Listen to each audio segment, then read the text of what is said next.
The first hole at Colonial Country Club, a 530-yard par 5, and this is Joan Pitcock. Shared the lead with Pat Bradley after 54. This putt for par, and a wonderful save for the 24-year-old from Fresno, California, who just celebrated that birthday this weekend. And of course, this is just a while ago as these players started. Pat Bradley now with this putt for birdie. And so Pat drains that birdie putt, and she jumps out to the lead.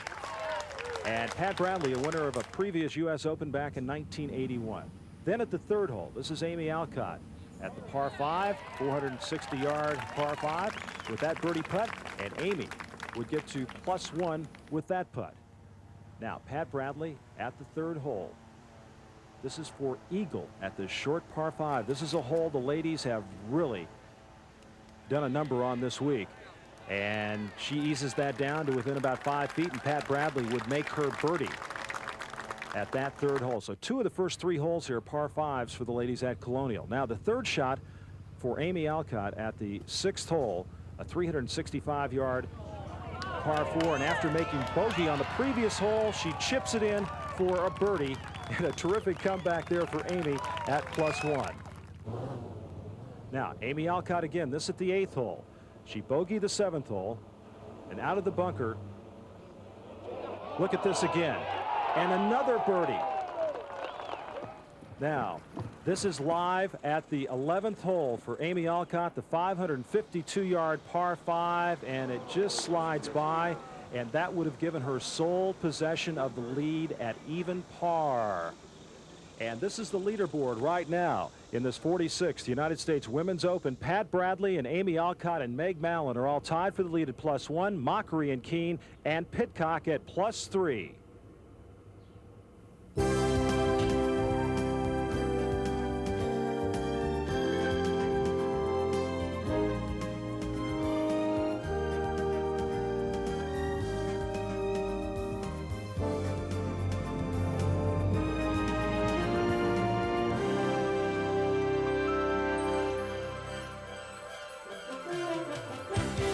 ABC Sports and the United States Golf Association proudly present the final round of the United States Women's Open Golf Championship. We are at the Colonial Country Club in Fort Worth, Texas, where in 1941 they held a United States Open that Craig Wood won, and 50 years later the women come here for the 46th United States Women's Open Championship. The flags, well, hardly a breeze here today.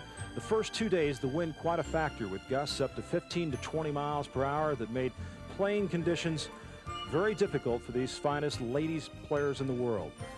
And the galleries here, well, they are finding the nearest big oak tree to sit under because it is hot and it is humid, and there is very little wind out there today in Fort Worth, Texas.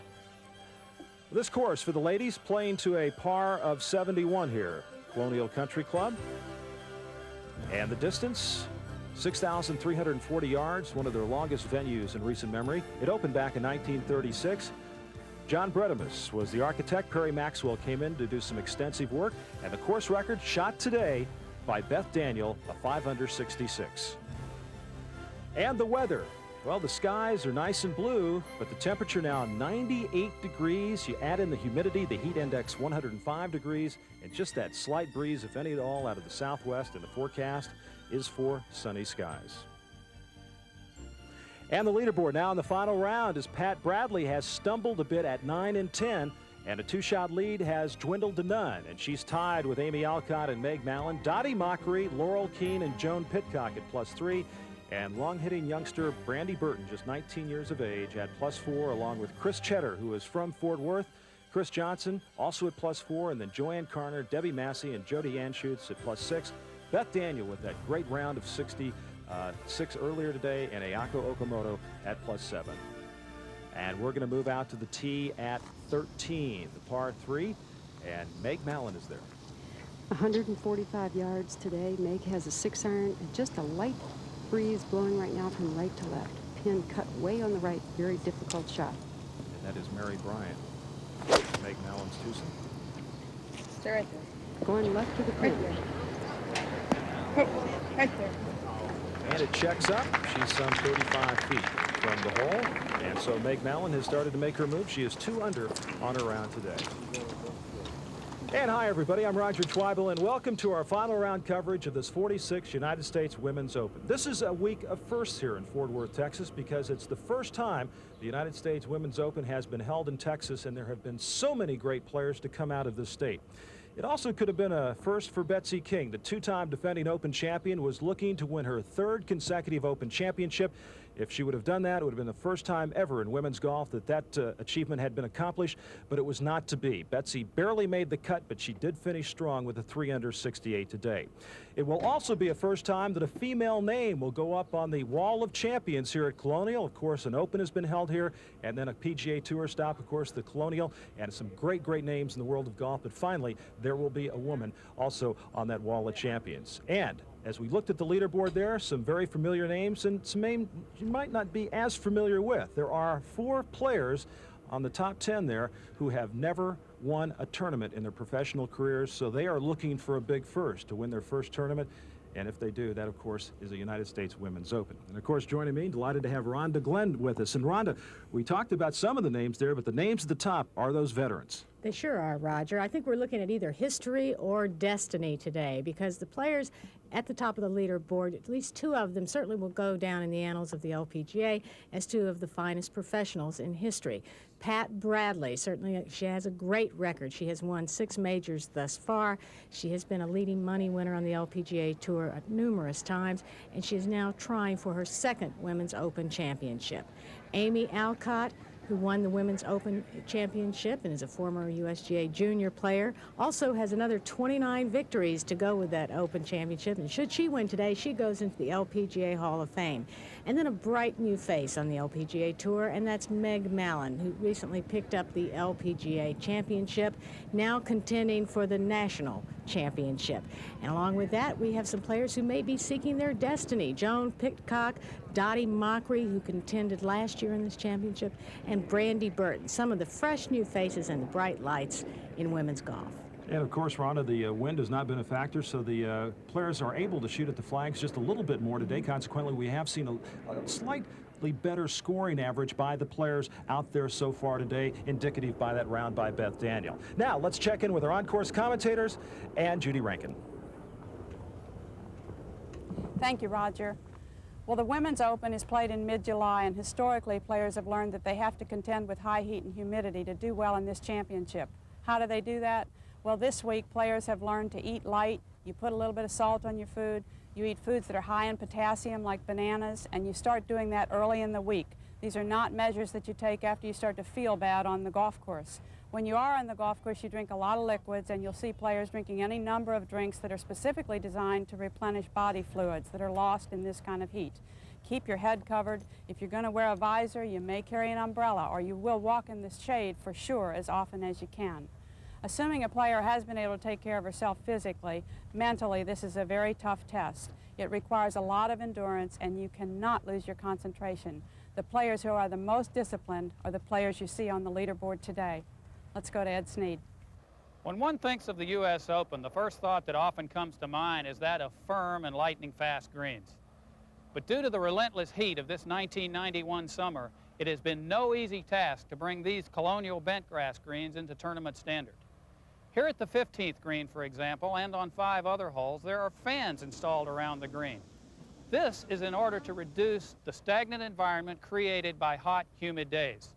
The warm nighttime temperatures have even prompted the dumping of ice on certain holes in order to lower the soil temperature and allow the grass to recover. Now, during the day, even during play, the greens will be syringed as necessary. Not so much to provide water for the grass, but again, in order to lower the soil temperature to below the 90-degree critical mark. These are extreme measures. Some of the players have complained that this watering has slowed the greens and that they're bumpy due to the spike marks. Well, the fact of the matter is that these greens are rolling between 9 and 9.5 feet off of a stemp meter, and the USGA goal for this championship was only a 10. As for the spike marks, I think that's part of the game. The better players certainly will not allow that to affect their play. Now let's go to Mary Bryant. Thanks, Ed. They say a major tournament doesn't really start till the back nine on Sunday. Well, these players are really going to face some tough holes. 11 is really the only birdie hole back there. After that, they have 5 par 4s and 2 par 3s. Very difficult holes. The 2 par 3s, 16 is the toughest. It's a very difficult club selection and a tough green to putt. I look to 18 to be a real key hole. The pin is back left. Any shot to the left could be in the water, and over to the right there's a bunker. So 16 and 18 are the 2 holes to watch. It'll be fun to see what happens. Back to you, Roger. Thank you very much, Mary. As we go to the green at the par 3 13, this birdie putt for Meg Mallon to get her into the lead. This would get her to even par. It's a 20-footer downhill putting towards the water, which gives it just a little bit more speed. Should break from her left to right. She's made 3 birdies today and 1 bogey.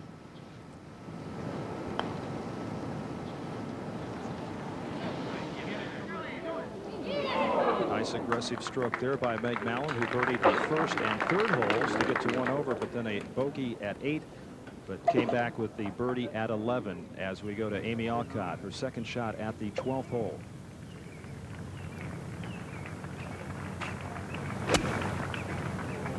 That was out of a very thick lie from just over 150 yards. Almost no play. 12 is a 359-yard par 4. That shot just a few moments ago. Now we go to Amy live.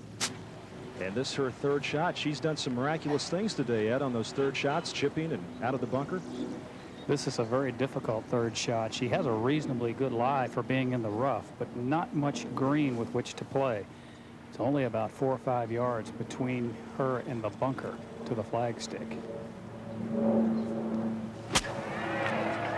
It's a good shot, Amy. Great shot. Well, it nearly went in the hole on the fly, but it releases, and she'll have a long putt for par now. That's about all you can expect on a shot like that, Roger. It's very hard to bring it up close to the hole, and you really just want to avoid dumping it in the bunker. And a bit ago, this was Pat Bradley, her third shot at the 11th hole, 552-yard par 5. Well, that was just a little shot with a wedge from approximately 100 yards. And nicely done right on the front of the green there. So Pat will have a birdie putt after making bogeys at 9 and 10. And there is a look at that 11th hole. Longest par 5 here for the ladies. That is a big par 5 for any women golfers in any state. 552 yards, very hard to get really closer than about 80 yards from that green, and certainly difficult to hit it in 2. There's downtown Fort Worth, Texas, as we pull back here to Colonial Country Club, just minutes from downtown. And there's that green at 11. Pat Bradley. Again, the day tied for the lead with Joan Pitcock. Got off to a great start by birdieing the first hole and the third hole, but then trouble at 9 and 10.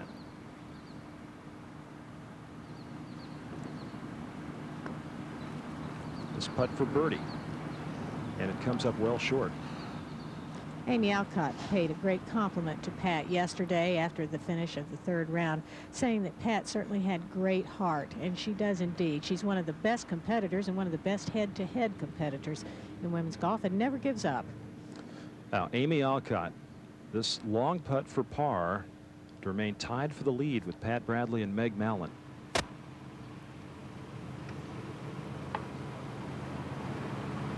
The right middle knuckle on Amy's right hand. She slipped in a shower the other day and hyperextended her finger, and it's really caused her some problems. She was telling me before today's round that, you know, I want to grip the club lightly, but she says it just even to put my hand on the club, it hurts. And think of all the hands that she's had to shake this week, too. That was feeling a little extra pressure. Well, she couldn't practice on Monday and has fought through the pain. She'll have that putt left for a bogey. But as she has hit some errant shots today and she's made some great recoveries, we know she's playing in some pain. And right now it's Pat Bradley and Meg Mallon, two ladies that grew up in the state of Massachusetts, that are tied for the lead as we go out to the 14th hole here at Colonial. 400-yard par 4 and the tee shot of Meg Mallon. Tee shot all important here, Roger. It's a dog leg left, and you said 400 yards. You want to hit it down the left side and turn it over a little to make the hole much shorter.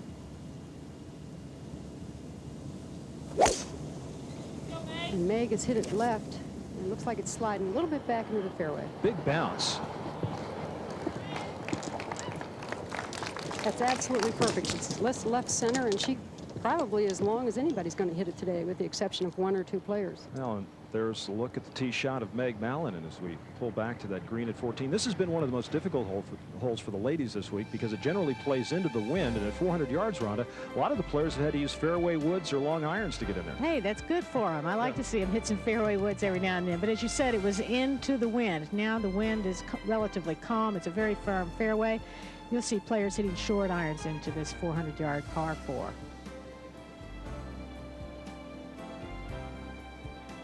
Well, there's been a lot of drama here in the last few moments as Pat Bradley had separated herself from the field by getting off to that quick start with birdies on 2 of the first 3 holes and had built up at one time a 3-shot lead. But then Pat with bogeys at 9 and 10, and consequently that allowed Amy Alcott and Meg Mallon to move into a tie. But now Alcott with the bogey has dropped back to +2 as we look at Joan Pitcock. Turnover. On the tee at 12. Oh.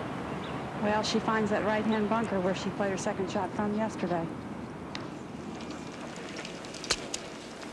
Jones 294 in the 1986 Women's Open was low amateur, and certainly a fine score for an amateur in any event. Not much luck since she's turned pro, however, Roger. Judy, how's this too? Obviously Pat got off to a good start. Jones struggled a bit, hasn't she? Well, she's actually, you know, played pretty evenly, I think, with 2 bogeys, but just hasn't made any birdies materialize yet. Pat teed off trying to hit fairways and greens. She did that successfully until 9 and 10. Hit 3 woods off of both of those tees. Just missed the fairways to the right, just a few feet, but was in a lot of trouble. Yeah. Well, she won't have to worry about missing this fairway, I can tell you. Pat Bradley, the leading money winner on the LPGA Tour with over $440,000. She won the Centel Classic already this year, and she's tied for the lead with Meg Mallon.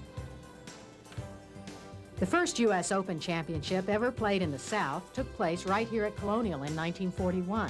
Marvin Leonard, the Fort Worth retailing genius who created Colonial with his own money in the 30s, talked the USGA into it. He also posted an unprecedented guarantee, $25,000. The champion was long-hitting Craig Wood. Local favorite Ben Hogan finished tied for 3rd. In the shade here, Fort Worth, Texas, temperature 97 degrees as the fan keeping those greens cool. As at 14 a moment ago, second shot for Meg Mallon. 141 yards, pin cut back on the left-hand side of the green. Good looking shot. Right out of the pin, checks up nicely from Meg, who won the LPGA Championship, looking for her second major victory this year as we go to Brandy Burton at 13. That's an 8-iron shot. And sets From 146 yards today. Sets down nicely there for Brandy, who is one of the longest hitters. She will admit, though, that Laura Davies still moves it past her, but I think with her irons, she can be as long as anyone. Now, Pat Bradley, second shot out of 12. Boy, just a wonderful big drive. Little wedge shot here, a little better than 90 yards to the hole. She's on the correct side of the fairway on the right side with the pin tucked left.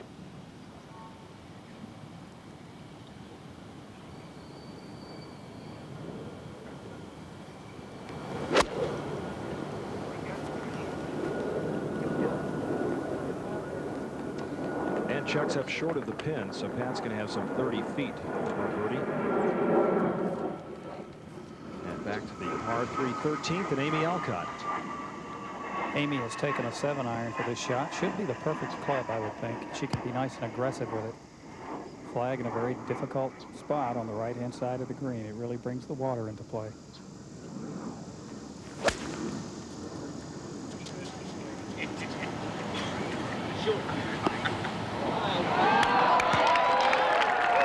Well, Amy hits the ball ball from left to right. There's a lovely little cut shot, and those will stop on these greens a little bit better than a draw will. Well, the fact that there has been no wind here yesterday or today, the scores have gone down. The first round scoring average was nearly 78. On Friday, it was just above 76. Yesterday, it was 73. As we go to 16, and Joanne Carner looking at this birdie putt. 16 is a 168-yard par 3. She just keeps rolling on and on. Joanne Carner, 52 years old, 8 USGA titles, and for a while yesterday, she was in contention for another one. She's been in 21 Women's Opens as an amateur also. Never missed a cut. That's Yeah. a very good statistic. Now at 14, Meg Mallon taking a look at this birdie putt. What's really interesting about Meg is that she's had a chance to birdie every hole in this back 9. If the ball has not gone in the cup, it's been right on the edge or on the lip. So she's got good momentum going for her and good tempo in her putting stroke.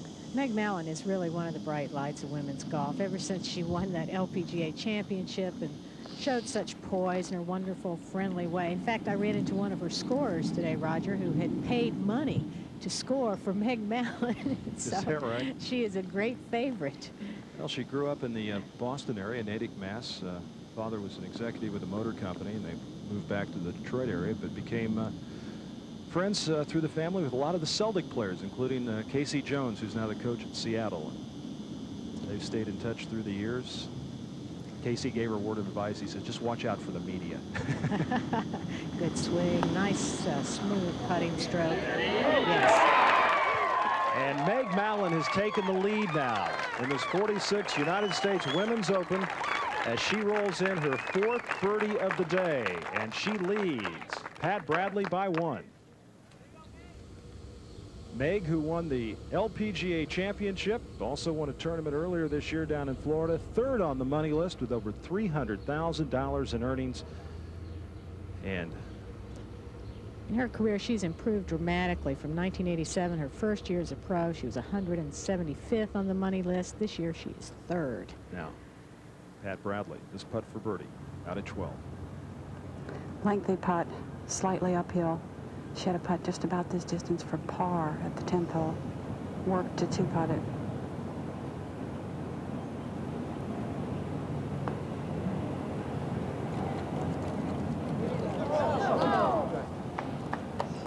Pat's got a little work coming back. One of the things that's so impressive about Pat is her dedication to being a great player, not just a good one. Now at 15, this is Laurel Keene. It's just a moment ago, 385-yard par 4. Laurel, 2 under on her round today, 2 shots behind our leader Meg Mallon. Played on the mini tour until 1988. Says she didn't want to be aggressive out here, but last year she won $59,000. This year she's won $82,000 thus far. Now Brandy Burton, this putt for birdie. It's out at 13. So Brandy Burton got off to a good start. She birdied the 2nd hole, but then made double bogey at the 3rd hole. Bogey at 7. And now that gets her to +3 and 3 shots behind Meg Mallon. Now at 12, this is Joan Pidcock for birdie. She played a good 7-iron out of that fairway bunker. That's what the story has been all day. She's given herself some chances, but can't make it drop. Now on the green at 13, Amy Alcott, par 3, playing 146 yards. Amy says it doesn't matter if she's in the lead or 1 shot back as long as she's in contention in the final holes. Well, now she's 2 shots back, so this would be a really good opportunity.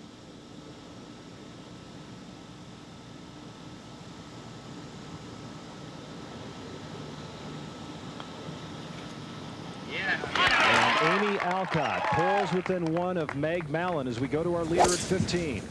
It's moving left towards the fairway bunker. She hit a driver where a lot of players have taken 3 woods, but it looks like it's really in perfect position. 385-yard par 4. Well, Meg Mallon has really come to the forefront. In 1991, as we've chronicled before, voted the most popular player on tour by her peers and plays the ball around well up in her stance. Well, for the driver, she's got it just about off her left heel. Margaret Mary Elizabeth Mallon is her name, Roger. Nice smooth turn away from the ball. Moves a little bit off the ball, but she's in really good position. A lot of the great players from the past have done that. Drops it into the slot, going a little bit inside out, and that's why she's able to hit that nice draw. Notice how she keeps her left heel on the ground. She's not up on her toes through the ball. Into a nice follow-through right toward the hole. And played her college golf at Ohio State, which has produced a number of great players on both tours. Now, Pat Bradley for par is to remain within one. I remember yesterday Pat made a triple bogey early in the round at the 5th hole, but battled back from that bit of misfortune.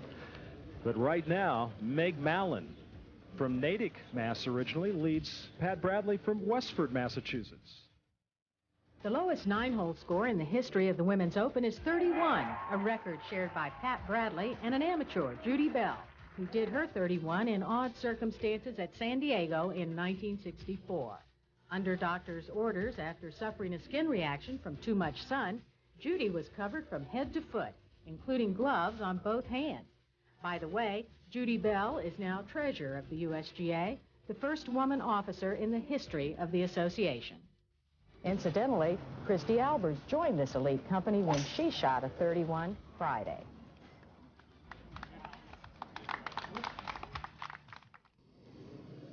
On the tee at 13, Pat Bradley, one shot behind Meg Mallon. 7-iron in hand.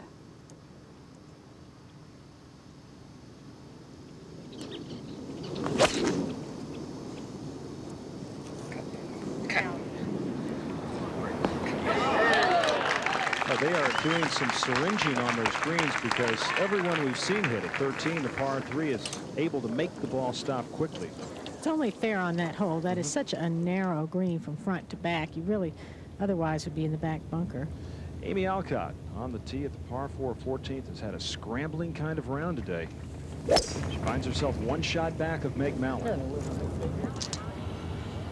Well, this back 9 is so difficult, Roger. We may see the lead change 3 or 4 times on the back. Lots of trouble to get into off the tee and around the greens also. Amy searching for Dallas. Y'all come on down and see us now here. Oh, what a great game. Going to go out to 15-second shot from Meg Mallon. Meg and her caddy had a long discussion about the wind and the breeze blowing because the trees kind of protect the green. You have to look at the tops of the trees to see what's going on. Not much breeze, but what there is of it, it's into her face. She's 177 yards, and she has a 3-iron right in the middle of the fairway. Interesting to hear Amy Alcott say, what a great game. Right in the middle of contesting for the U.S. Women's Open. She's having fun. Meg's ball's moving left. It should catch the green and be good. Safely on and pin high. By the way, Laurel Keene, who we saw come out of the bunker there at 15, bogeyed that hole and is now at +3 and 1 under on her round today. Well, Meg Mallon right now has taken the lead over Pat Bradley and Amy Alcott in the final round of this 46th United States Women's Open, where par is looking like a very good score indeed. Laurel Keene, Brandy Burton, Joan Pitcock, and Chris Johnson are at +3. Now, we recorded Meg Mallon's swing out at the Nabisco Dinah Shore earlier this year, and Judy Rankin takes a closer look at it.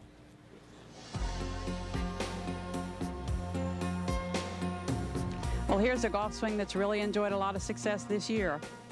Meg Mallon technically just makes a beautiful golf swing, and in slow motion we really become aware of how good this golf swing is. She's a good ball striker. She hits a lot of fairways and a lot of greens. You'll see here as she leaves the ball, everything turns away in one piece, and she has a big wide extension. You can see also here that she shifted her weight very nicely to her right side. When she makes that move to her left, the club seems almost to drop into the slot.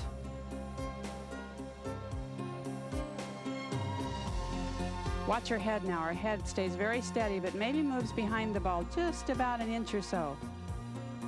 And you see a lot of good players do that today.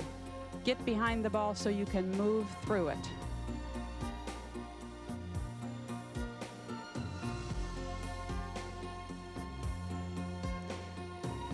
Now from this angle, when she gets to the top of her backswing, as her weight returns back to her left side, watch the club just drop into the slot. A lot of players would like to be able to do that.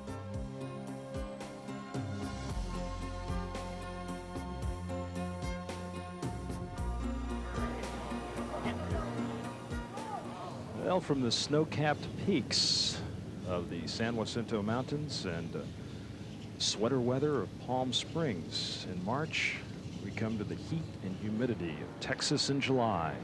It's always a struggle, but someone survives and wins, and Meg Mallon right now has that one-shot lead over Pat Bradley and Amy Alcott. And Pat has made no bones about it that in her some 27 victories, she's come from behind in 22 of those, and now she finds herself in maybe her comfort zone. Rhonda, she trails by 1.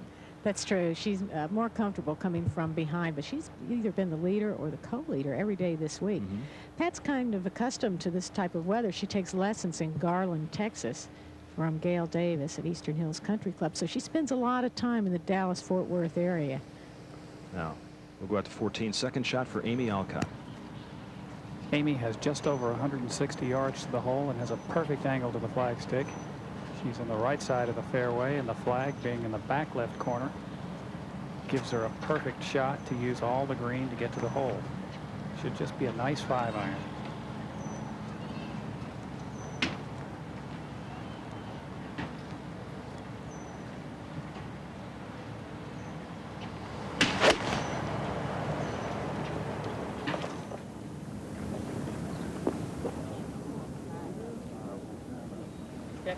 And safely on to the center of the green, so Amy will have a birdie putt there to try to move into a share of the lead. It's our hometown listed there as Princeville. She represents a club there. She spends her time in the Los Angeles area as we go to 13 and Pat Bradley for birdie and a share of the lead.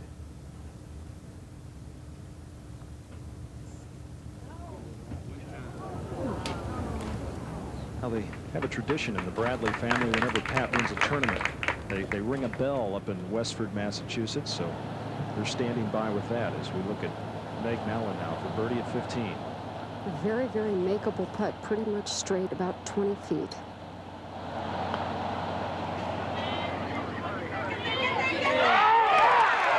And Meg Mallon makes yet another birdie.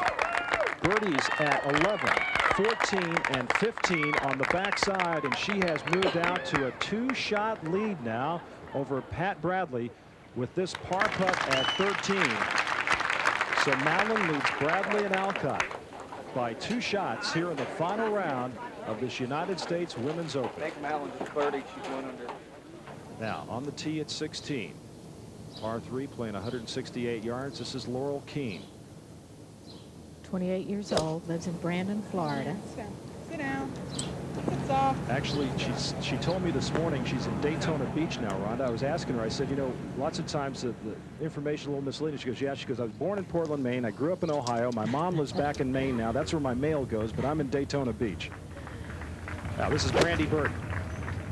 Come on. I do love her swing, Roger. She dominated junior golf when she was a junior. She dominated collegiate golf, and then at the age of 19 turned pro. We're going to see a lot of good things from her. Well, she's got a birdie putt there to get to +2 as Meg Mallon is in red numbers at -1. Pat Bradley and Amy Alcott 2 shots back, and then 4 back. Laurel Keene and Brandy Burton, a couple young ladies looking for their first tour victories. Chris Johnson has been solid this week. She's at +3, and then Joan Pitcock at +4. And as we look at that leaderboard there, our golf coverage continues with one of the game's most prestigious international events. We move from the United States Women's Open to the 120th British Open Golf Championship.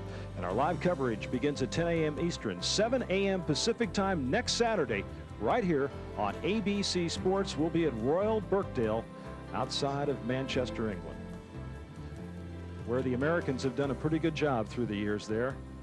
Palmer, Trevino, Johnny Miller, Tom Watson have all won there. And we move from 13 over to 14. Well, 14, as we said, is not playing as long as it did. Pat should have no trouble. She hits a nice draw off the tee, getting down in the perfect spot on the left side of the fairway, and then we'll have anywhere from a short to a medium iron into this rather large green. This hole turns just a little bit from right to left, and that really suits Pat's kind of driving. I think back at the 12th green, she couldn't help but notice a very large leaderboard when they put Meg Mallon up at even at that time, which is the first time Pat had relinquished the lead today. Right there. Good shot. Perfect drive. You heard Joan Pitcock saying good shot. Joan, earlier in the week, has not really been aware that she's playing with the leaders and with the champions. Doesn't really overestimate her own ability at all. Now, Amy Alcott for birdie at 14. Just to pull within one.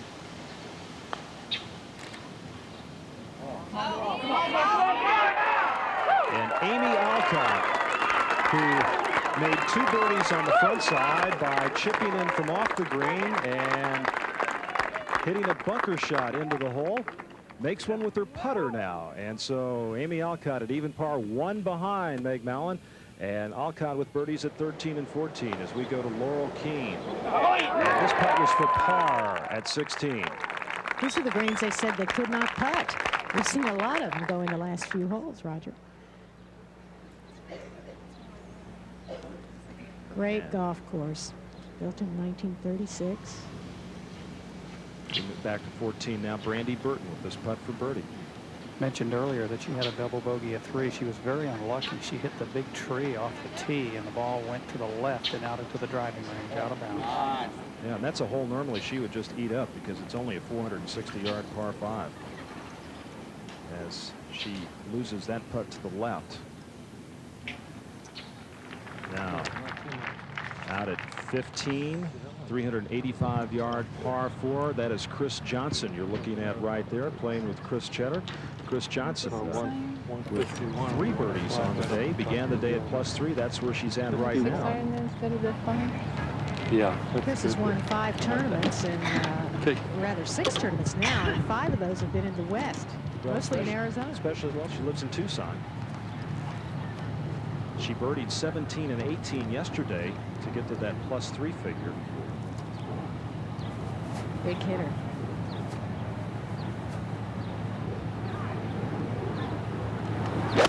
Tall lady, about 5 feet 11 inches tall. And finds the greenside bunker to the right at 15. Well, she's got a lot of room there, even though she has a slightly downhill line. Now, our leader at 16, Meg Mallon. 168 yards, and Meg has 4-iron in her hand.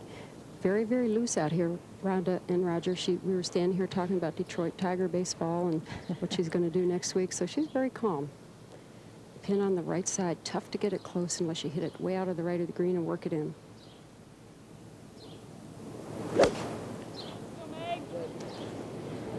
It's going left, but it should be in the center of the green. Hits on that shelf and just will roll back. Didn't quite get it up on top of that area, and the ball still trickling back down. Still moving.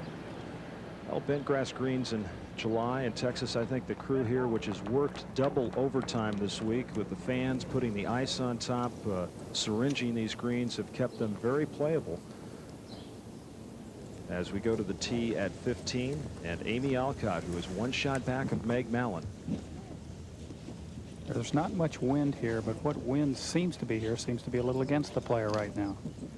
Yeah, this is a tough driving hole from the way the tees are set up, and then the fairway kind of cuts off to the left, isn't it? The tee sort of points you to the right, and there are trees on the left which don't really allow you to fade the ball, and yet the hole's a dogleg right. So you're sort of hitting a draw into a dogleg right. Causes some of the longer hitters to use a 3-wood. Well, Amy doesn't like to draw the ball. This could be a tennis sort of shot, Ed. She's hit this ball well to the right, and that's what makes it difficult for a fader. The trees to the left of the tee don't permit you enough room to start the ball to the left. Well, she is in the shade of that large oak tree to the right of the fairway, and the Bermuda rough here about 2.5 inches this week.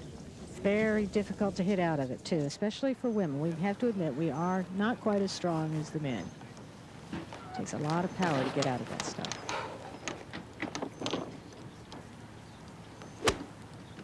Now, Pat Bradley, second shot at 14.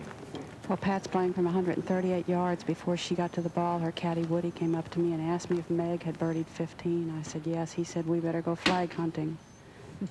So with a 7-iron, let's see what we get here.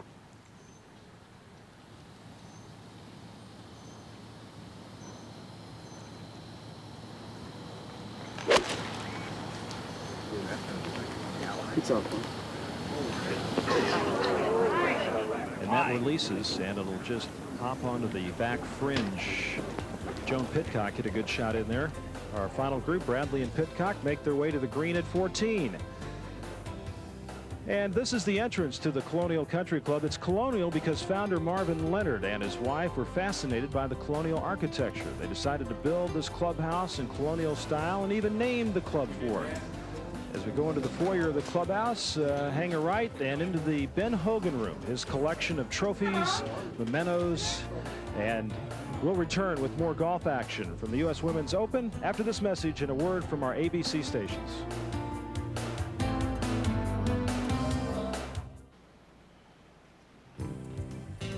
ABC Sports exclusive coverage of the U.S. Women's Open Golf Championship continues. Well, we're in the final round of this United States Women's Open. Meg Mallon 4 under on her round today, has a one-shot lead over Amy Alcott. Pat Bradley is 2 back at the moment, and then Laurel Keane, Brandy Burton, Chris Johnson all at +3. Joan Pitcock at +4. Dottie Mockery, Chris Cheddar, the local favorite, who went to TCU, lives here in Fort Worth at +5, and then Christy Albers, Jody Anschutz at +6. The players at 7, and then on down the list at +8 and 9 as the black numbers have dominated this week here at the Colonial Country Club. Tracy Hansen, the low amateur, at +9. Shot 71 today to beat Vicky Getz by 1 stroke. There's Vicky at +10. If Vicky had been low amateur, she would have joined an illustrious trio who've been low amateur 3 times. Now, Meg Mallon for birdie at 16. This is a 35-footer up about 10 or 15 feet to the top shelf, and this is that green we talked about at the beginning of the broadcast that's so difficult to putt. She just wants to get it close and hope it's there for a tap in if it doesn't go in. And she has run it well past the hole, so Roger, she's a good maybe 6.5 feet past the hole with a tough downhill slider, so tough green. You know, Mary, I thought one of the keys to her winning the LPGA championship was her bogey putt at 17 there at Congressional.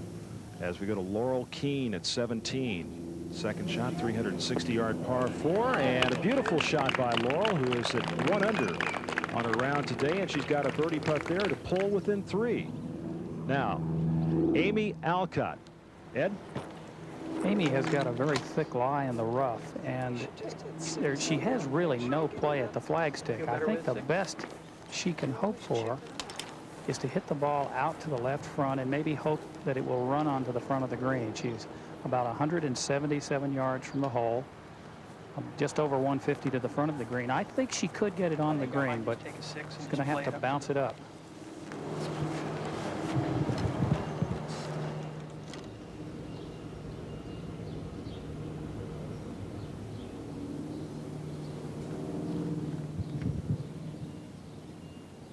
Pat Bradley on number 14 for our par. Just to keep her 2 shots back. And so Pat safely in after her second shot went behind the green. As we move back to Amy Alcott, who is within 1 shot of our leader, Meg Mallon. I heard her caddy say that just to take a 6-iron and try to lay it up right at the left front of the green. So that's indeed what she's trying to do.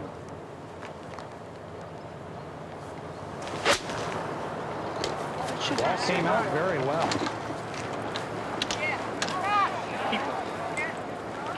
That's about as well as she could have done. I think that was the proper play, because to go in, try to go over that bunker would have been nothing but trouble. Just short of the green there as we go to Meg Mallon now with this putt for par at 16.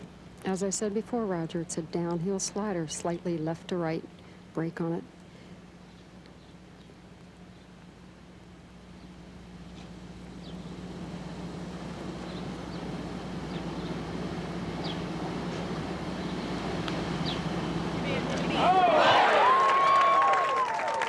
That's why it's a hole.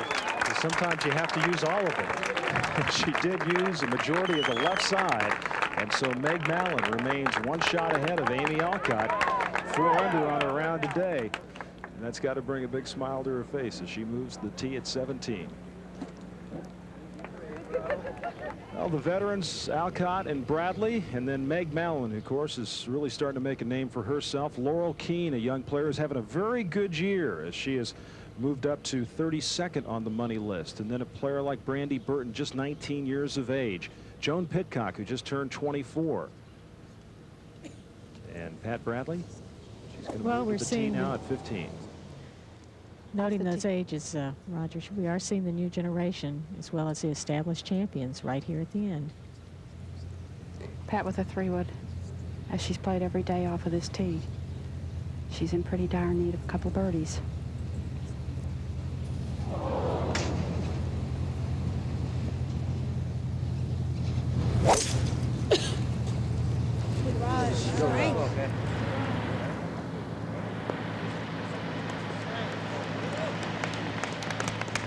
Well, that's perfect, right in the center of the fairway.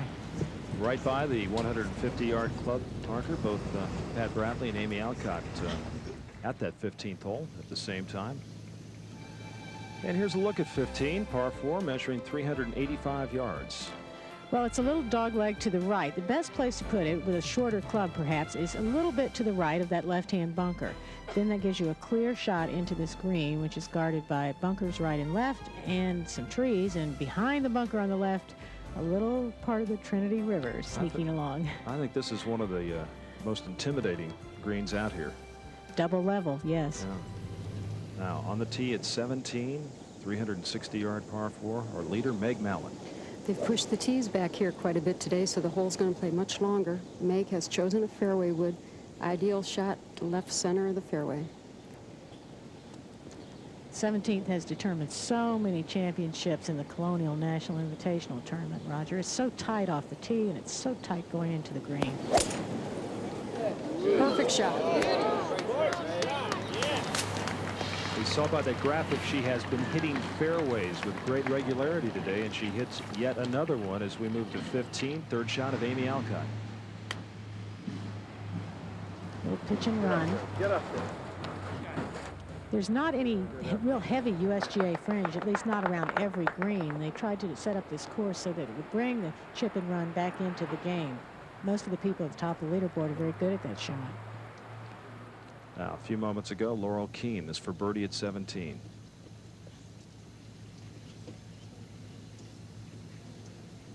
And just lips it out. So Laurel Keene will remain at +3. You want it cold. Iced tea, margaritas, soda pop, beer, whatever you can get on this day of 100 degrees in Fort Worth. The Ben Hogan display here at Colonial includes 5 U.S. Open medals. But Hogan won only 4 Opens, right? So how come the 5th medal? Well, after canceling the Open for the duration of World War II, the USGA did co-sponsor a charity event in 1942 known as the Hail America Open. Hogan won and did receive a USGA gold medal. Hogan supporters insist their man won 5 Opens because he's got 5 medals. The USGA says only 4 of them count. At 15, just a moment ago, Amy Alcott does putt for her par. Got it. On right. She remains 1 shot back of our leader, Meg Mallon. Amy went out for a barbecue last night. Seems to be working. Got to have barbecue in Texas, right? Better believe it. Now, at 17, second shot for Meg Mallon. Meg is exactly 140 to the cup. She has a 7-iron, and she really hit this fairway wood a long ways off the tee.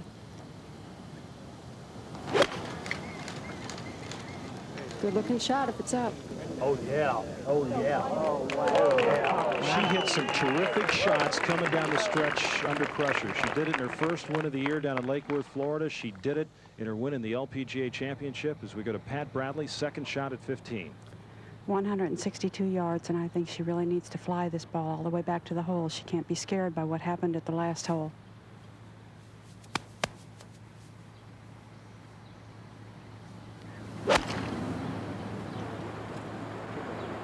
don't think she hit this ball just real flush. Judy, I talked to her instructor earlier this week who said she was trying to get Pat's backswing a little bit lower, not quite as high on her neck. You'll notice that the club is sort of over her neck at the top of her backswing. We saw where that ball ended up, just about pin high, but some 35 feet away. And here's a look at Pat's swing. All right, well, Pat's swing is rather unorthodox, but mostly because of a thumb injury she suffered in the mid-70s to her left thumb. She's not able to keep the club on line to the target at the top. Her instructor works with that, but you see how the club head is right up over her neck. It should be back a little bit more over her shoulder.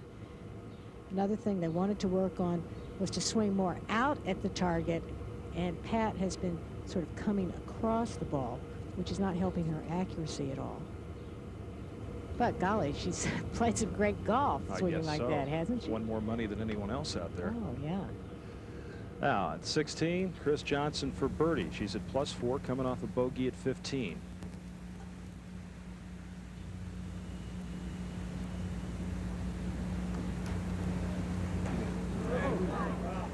And Chris will have that coming back for her par. 24th on the money list this year with over 105,000. And Meg Mallon leads Amy Alcott by 1 shot, by 2 over Pat Bradley, and then Laurel Keene, Brandy Burton, Dottie Mockery, and Joan Pidcock at +4 in the final round of the United States Women's Open.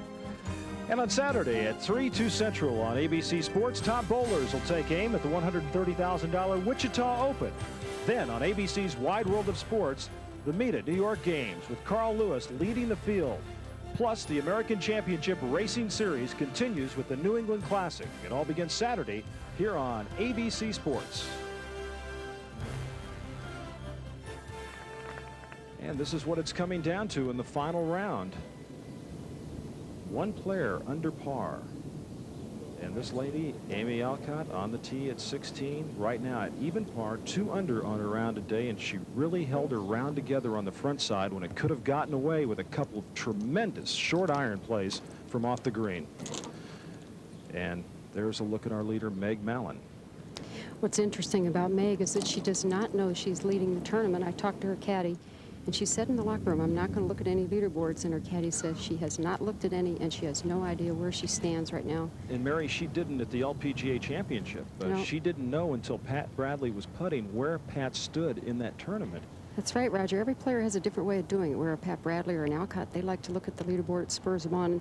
I think for a younger player like Meg, it's a good idea, and it gets her into just playing her game and not worrying about anybody else. Just play the golf course, and boy, if you can beat this one, you have beaten one heck of a golf course, haven't you, Roger? Now for birdie.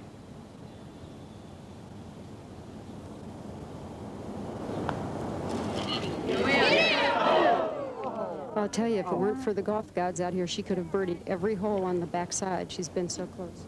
Now on the tee at 16, Amy Alcott.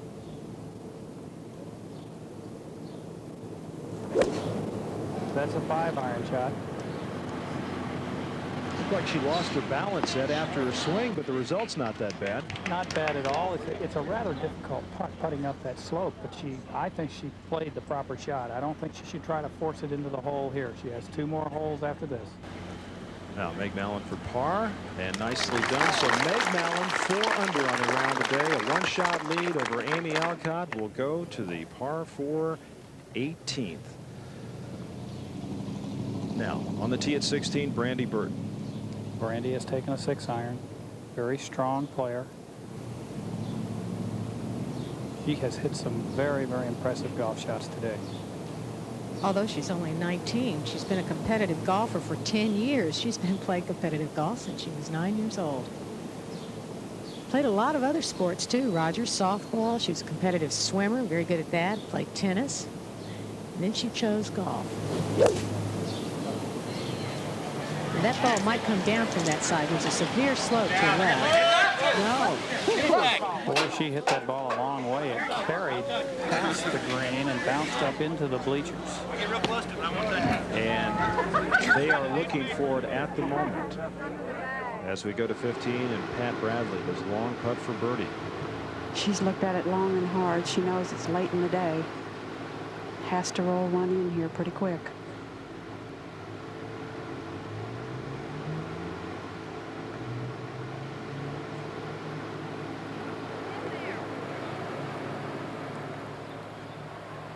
I talked to several players over the practice putting green today, and they felt the green, the consistency was much better yesterday.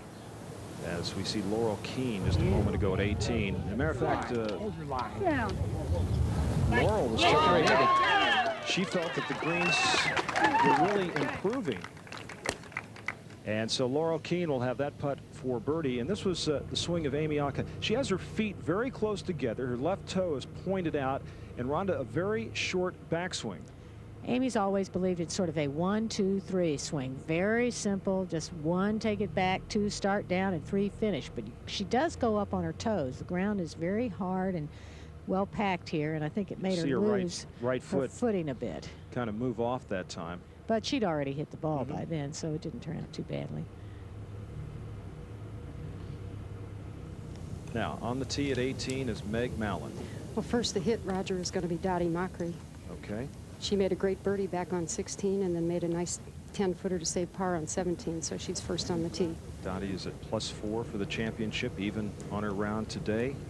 18th is a 398-yard par 4 with the pin cut on the severe left side. And Rhonda, as we take, this is a terrific finishing hole here. Oh, it is. A dogleg left. You really have to play a precise tee shot down toward the right side of the fairway so that big tree on the left won't interfere with your shot. Today, as you hit toward the green, you can see the water over on the left. The hole is cut up near that water, and so you want to be very careful not to come over the shot or to draw it too much, because the greens are firm and you can get wet. And our leader, Meg Mallon, by 1 over Amy Alcott, looking to win her first U.S. Open championship. Well, I tell you, 3 wins, and she makes this one 3 wins in her 4th or 5th year on the tour is pretty strong with 2 majors. Oh, absolutely. Plus, everybody likes her, Mary. She was voted as having the best personality, being the friendliest player on the tour, a category that intimidates her a little bit. She said she's lost her privacy. Well, she's chosen a driver here, Rhonda, where Dottie Mockery hit a fairway wood. She's aimed right down the center. This hole is set up beautifully for her, right to left dogleg with her draw. And she's cut it off the tee, but it'll be fine. No problem. And a lot of roll on these rock-hard fairways here at Colonial. 5th United States Open for Meg Mallon. She finished in a tie for 9th last year. That missed a couple of cuts in 89 and 86. Tie for 44th back in 1982. Are you following me, she said. That's the lack of anonymity she was referring to. I tell you, if Meg Mallon wins here, she's going to have to contend with a lot more cameras and fans. Lovely smile, very nice manner about her. Super ball swing. 2 for you. Now, a moment ago, Laurel Keene for birdie at 18. She's had a very solid week here, rounds of 70. Got away from her in the second round, 76, 71 yesterday, and Laurel Keene with that tap in will shoot a 1 under 70. So really an outstanding United States Open for this young lady, Laurel Keene. Played her college golf at South Florida. As we gaze across the Colonial Country Club here in Fort Worth, Meg Mallon with a 1-shot lead. Next time you're headed for Fort Worth, you might ask your travel agent if you can stay someplace special. We suggest the Bonnie and Clyde Suite at the old Stockyards Hotel, right next to what else? The old Fort Worth Stockyards. According to the management, outlaws Bonnie Parker and Clyde Barrow hid out in this very room in 1933. They picked it because it gave them a view up and down both sides of an intersection. All the better to spot Texas Rangers. And instead of a standard motel floral print, you get Bonnie's very own gun mounted on a wall as the dominant piece of decoration. Yeah. Meg Mallon getting set for her second shot at 18. I got it. She and her caddy have been discussing a lot here, Roger, and there's a lot to discuss. She's 176 from the pin, but only 149 from the front of the green. If she elects to go at the pin at all and it goes left, she's down in the water. So I'm sure she will play it sort of short and maybe to the right, fat part of the green. Just get on the green and 2-putt and maybe 1-putt. Got a 5-iron, Mary? Rhonda, she does have a 5-iron, so she's just playing for the front middle. 5-iron is about a 155 shot for her. That's what she hit on the closing hole of the LPGA and did so nicely. I like it. Good shot.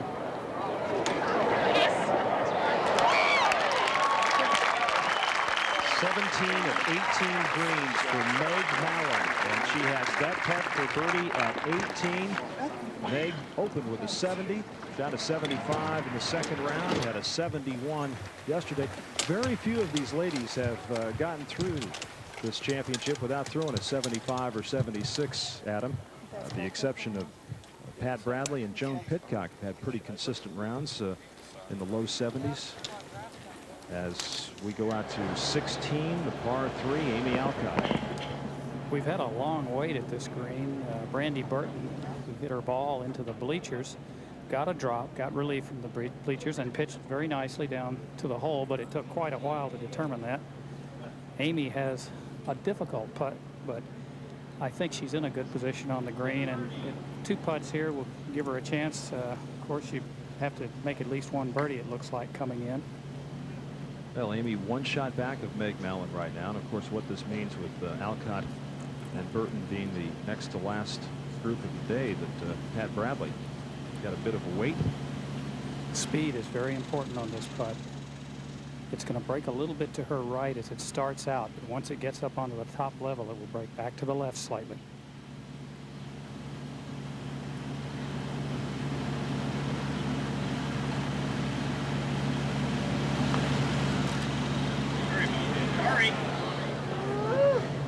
Well, she's left that well short. And we talked about Brandy Burton's tee shot being back up in the bleachers, of course, taking a drop, and this is where she played from. Tough little shot there. The ground is really trampled. It's almost bare, and the shot is downhill. That's nicely done right there. Very good. Real touch of class there by Brandy Burton. And here comes Meg Mallon up to the green at 18.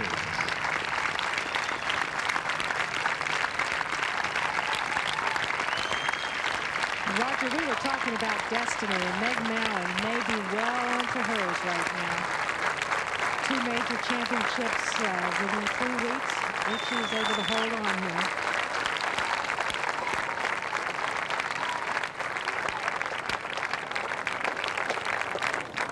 The record finishing round for a U.S. Women's Open champion is 66, which Pat Bradley shot in 1981 when she won.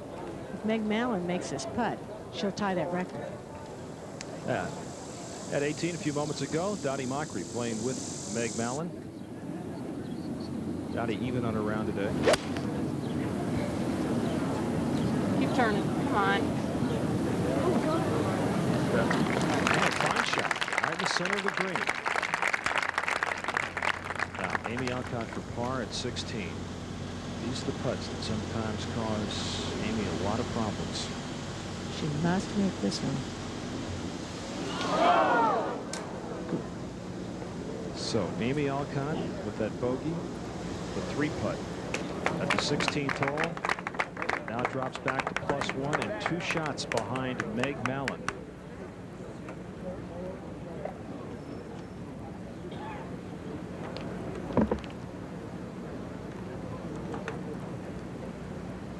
Up on the green at 18, Meg Mallon taking a good look. She's hit fairways, she's hit greens today, and she has made birdies. That's her game, Roger. The one thing that makes her such a good, solid player is she very seldom, if ever, hits the ball out of play. Her tee shot here, a good example. She didn't hit it well, but it was right in the middle of the fairway. 5 birdies, just 1 bogey so far today.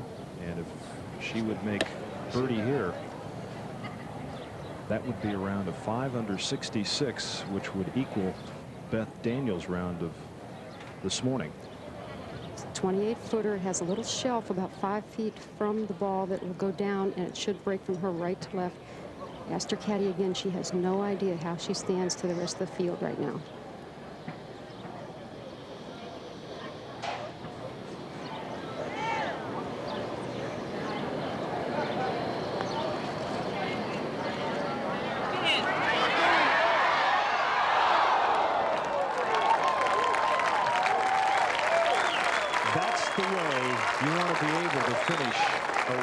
golf if you don't make the putt, just to be able to go up and just give it a little bit of a tap. He's asking Dottie Mockery if she's getting in her line. There it is. 4 under par, 67, and a 2-shot lead right now for Meg Mallon, looking to win her second major championship of 1991.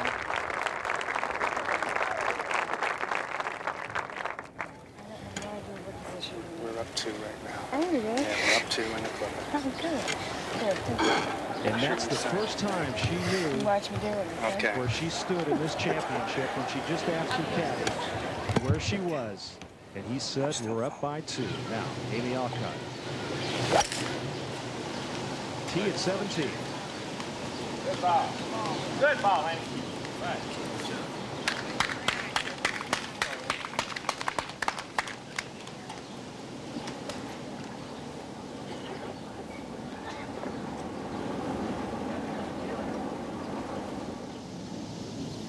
Now, while that was going on, Pat Bradley on the tee at 16.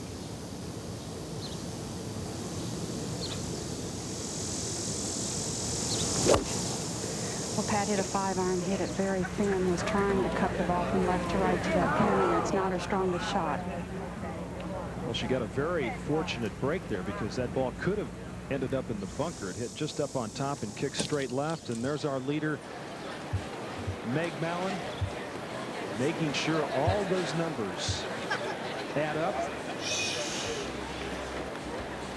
Last year, Betsy King won both Dinah Shore and the Open. As Dottie Mockery there at 18, the playing partner of Meg Mallon, waiting for her to finish. This for par, and Dottie Mockery, after an even par round of 71, she finishes at +4. Dottie, who made such a terrific run at the Open Championship last year in Atlanta. And Meg Mallon, who before this year her best ever finish was a tie for 3rd, is looking to win for the 3rd time in her 2nd major.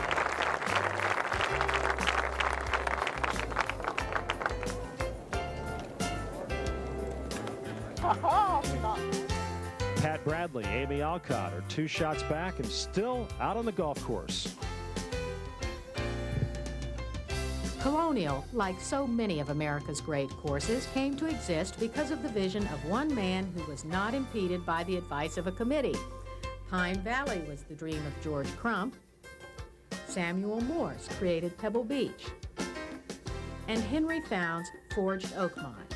The man responsible for Colonial was Marvin Leonard, a fabulously successful Texan who thought his beloved Fort Worth deserved a great golf course. Leonard's love for golf was passed on to his daughter Marty Leonard, a first-rate amateur golfer who was also chairman of the USGA Women's Committee. Well, the temperature mark is at 100. And if you took Meg Mallon's temperature right now, it would probably be above 102. She's so poised and composed. Yeah, she is. She's a wonderful person. And good things, I think, happen to good people in the long run. Lots of times they say, well, champions have to have a little bit of a mean streak in them or something. But if you've ever had a chance to meet her, if you just say hi at some tournament, you'll see what is inside of her. I don't think it's sunk in yet. She seems so calm. Well, she's getting used to it. She just won a major a couple weeks ago, Rhonda. This is getting to be, old hat. Now, Pat Bradley. She is at 16. She has this putt for birdie to pull within 1. Not exactly the kind of putt you would dream of leaving yourself when you needed a birdie as badly as Pat does right now. Some 25 feet or a little bit longer, straight up the steep slope. The best part about it is she may be at an angle where there's not a lot of break to the putt.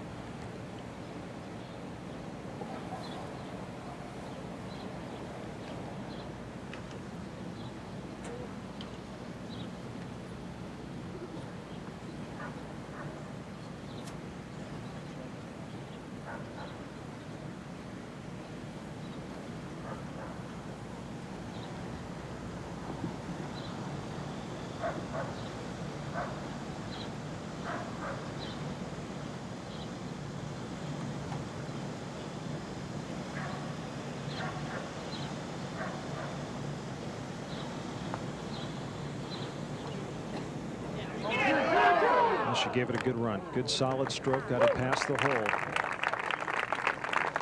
So Pat will have that tap in for her par to remain at +1 as we go to 17. Second shot for Amy Alcott. This is an 8-iron from about 140 yards. She has no choice now. She must be aggressive. Needs 2 birdies.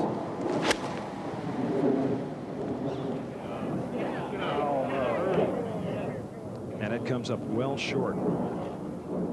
Really checked up there. She hit on the front part of the green into the slope, and it didn't bounce forward at all.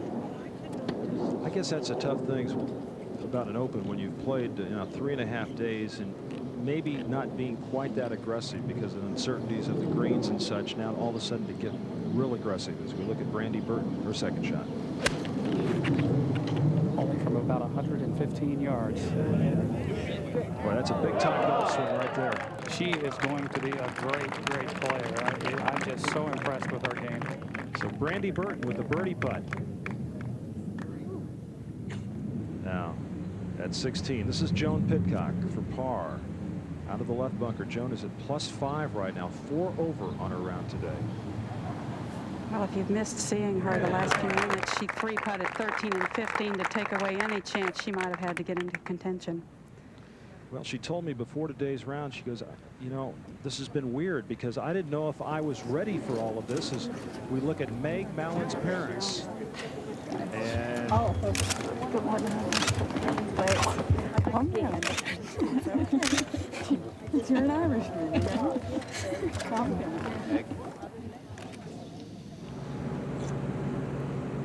Now this is Pat Bradley for par.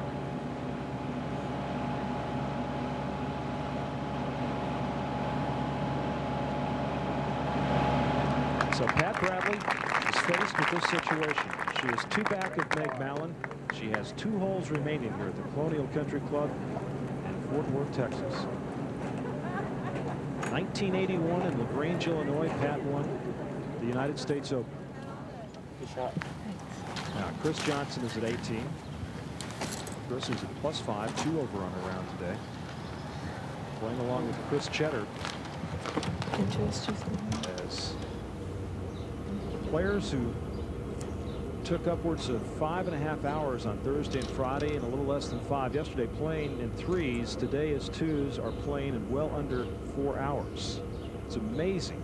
The pace of play has been so quick today, Rhonda. And the rounds have been quite good too. We'll have to look at that as either the pace improved and made the scores better, or else they played faster because the scores were better. It's hard to tell.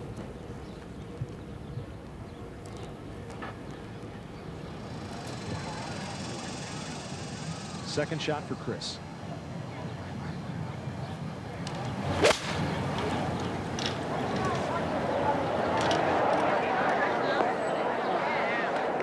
'18 has been the most difficult hole today. Only 2 birdies, 17 bogeys, 45 pars, and Amy Alcott now at 17. This is for birdie. This is a must here.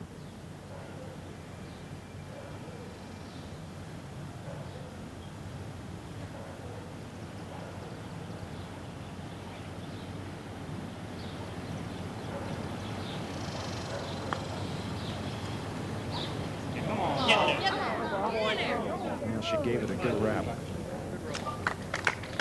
This lady needs 1 more win to enter the LPGA Hall of Fame.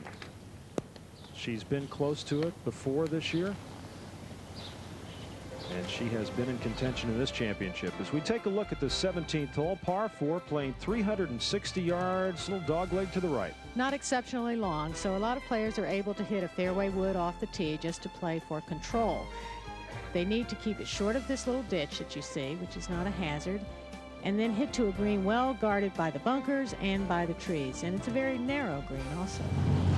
Now on the tee at 17, Pat Bradley.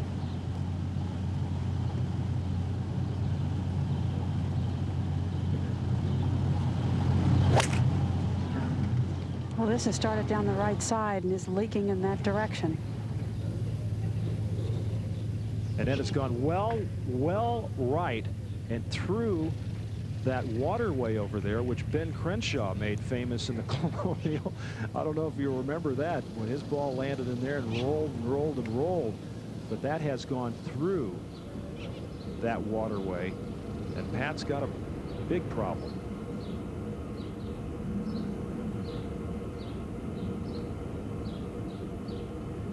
And just a moment ago at 17, this is Brandy Burton. This is for birdie.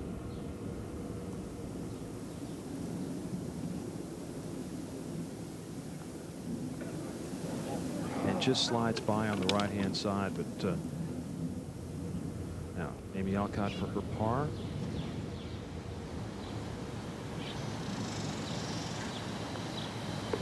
So Amy Alcott remains at +1 for the championship, 1 under on the round today as she goes to 18, 2 behind our leader Meg Mallon. Now at 18, this is Chris Cheddar, who played her college golf at TCU, lives here in Fort Worth, had a lot of excitement and confidence starting today at +3, was at that number through 14, but bogeyed 15. Had a double bogey at 15 and a bogey at 17, and she is at +8 right now, 5 over on her round today. And this young lady has had a terrific year herself. In front of the hometown fans, has had a struggle on this Sunday afternoon. Now, taking a look at this birdie attempt right now is Chris Johnson. Chris at +5 for the championship, 2 over on a round today. Chris had a good tournament last week, tied for 5th at the Jamie Farr Classic, the tournament sandwiched between these two majors, the LPGA Championship and the United States Women's Open. Just 2 birdies at this 18th hole today.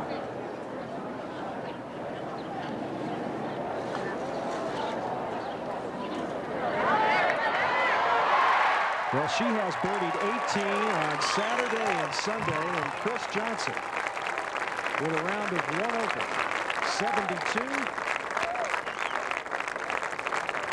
And it's always fun to finish in that manner as we go to Amy Alcott on the tee at 18.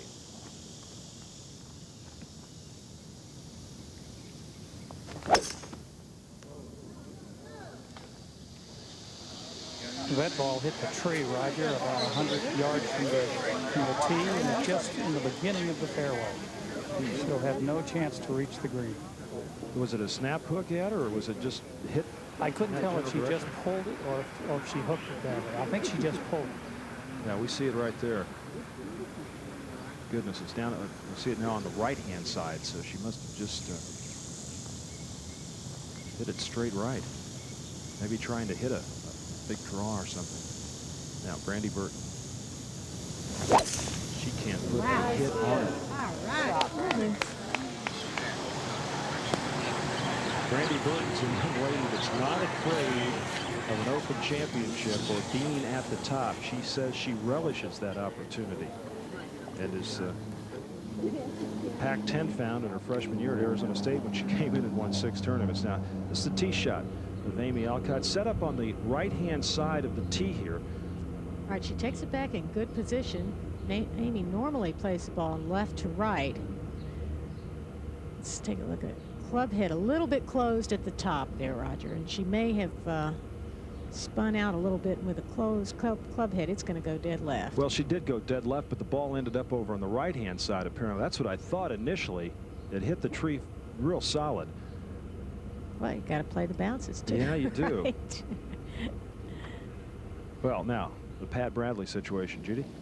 Well, I can only say that Pat would need something more than miraculous to help her to tie Meg Mallon at this point. The ball crossed the hazard. It was just outside the hazard, on the right side of the hazard.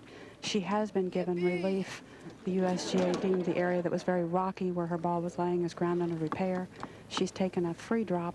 She still does not have a shot. Some 130 yards from the green. She has trees in front of her between herself and the green that she could hit the ball over, but overhanging trees right near her golf ball Could you make take that down impossible. those poles, please? Right, the ruling on that came from Ann Beard, who is the chairman of the USGA Women's Committee.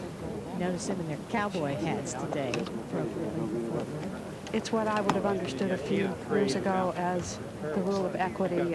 It's a ground under repair area that should have been marked and was not. A rules official can make that decision at any time. I really believe Pat may still have to play this shot out sideways, though, and back to the fairway. Very, very difficult when you've been leading, been in contention for 3 or 4 days, to suddenly realize that it's probably out of your grasp. Now, at 18, second shot for Amy Alcott.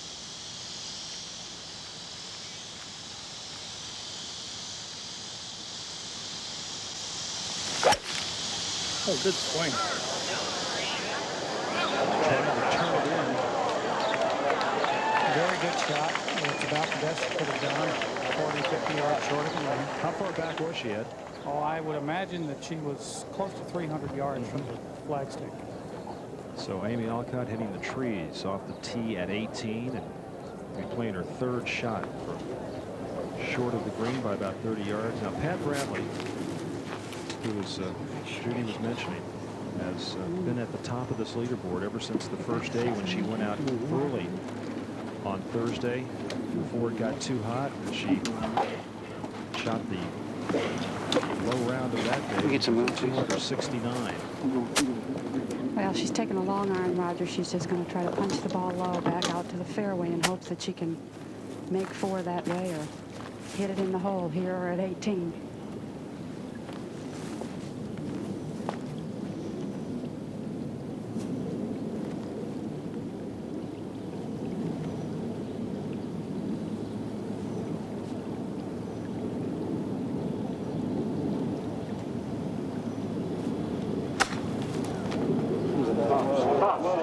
That's going to go just almost through the fairway, but we'll give her a problem with overhanging trees.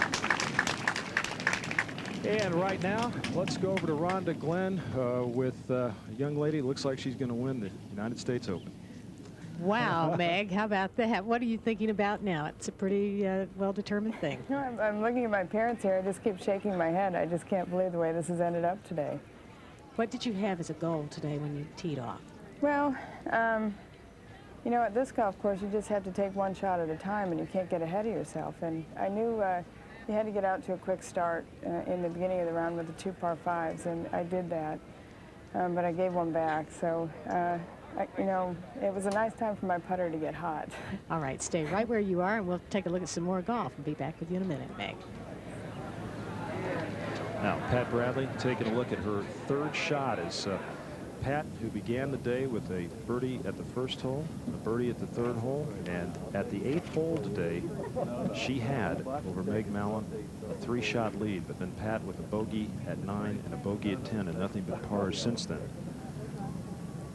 Well, it's what the Open Championship does to you, Roger. It doesn't take much of a slip up to make for a bogey, and at 9 and 10, she missed fairways by 6 or 8 feet was all. Those 2 bogeys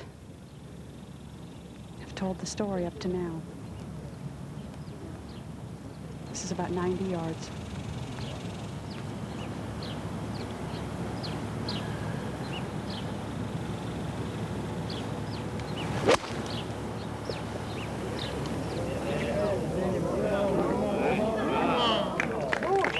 So Pat Bradley will have that left for her par. She's 2 shots back of Meg Mallon.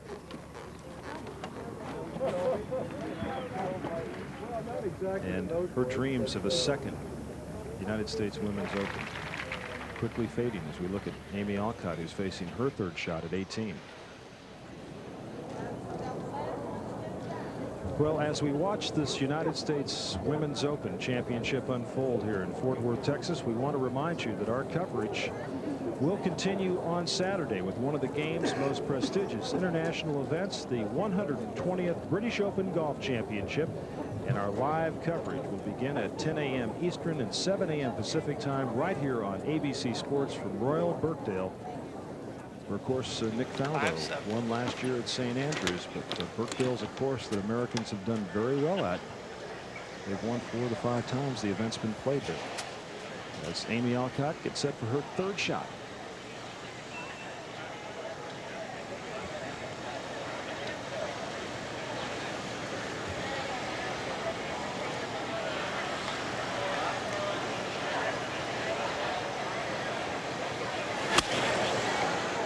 She's pitched in twice already today for birdies.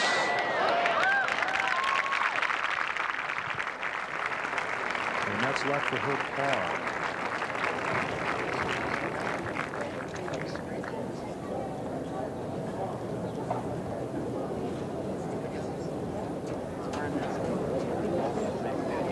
18 has been a depository for golf balls on the left-hand side where all that water is as we go to 17 and Joan Pidcock with this putt for birdie. That gets her one back. She waited a long time for that one. That's her first birdie of the day. Well, she was telling me this morning, she goes, it's just been a weird week. She goes, I never knew if I was supposed to be, you know, in contention for this kind of championship. And she says, I felt really pretty good all week. And maybe it got to her today a little bit. She's 3 over on her round as Pat Bradley takes a good look. Well, there was no question in Pat's mind. She was supposed to be in contention for this championship. She seemed to be in control of it. Told me she had a knot in her stomach this morning, and that was the way she liked it. It's not going to turn out quite like she likes unless lightning strikes.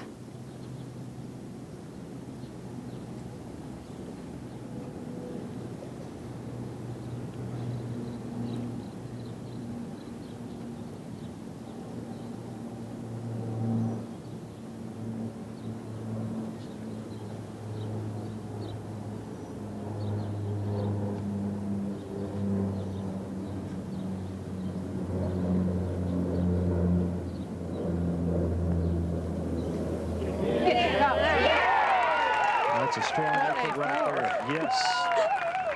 2 shots back of Meg Mallon, and at least keeps her hopes alive for an outside chance that something miraculous could happen at 18.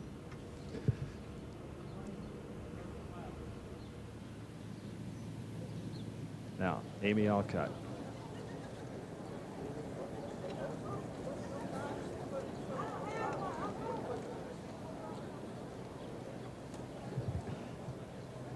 Meg, is this tough to watch all this going on? Did Pat make that for par? Yeah. That was incredible, wasn't it? That's that New England determination, isn't That's it? right. That's You right. got it. My dad likes that one. Yeah. Now, Amy Alcott for par.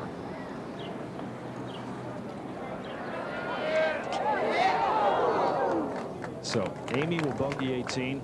She'll shoot an even par round of 71 and finish this championship at +2.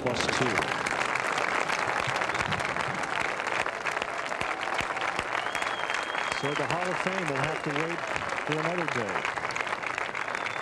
Now, Joan Pidcock on the tee at 18.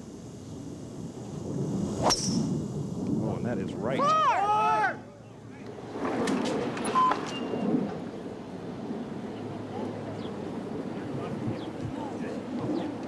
Well, Roger, it flew into the big tree on the right side of that tree, and I did not see it drop.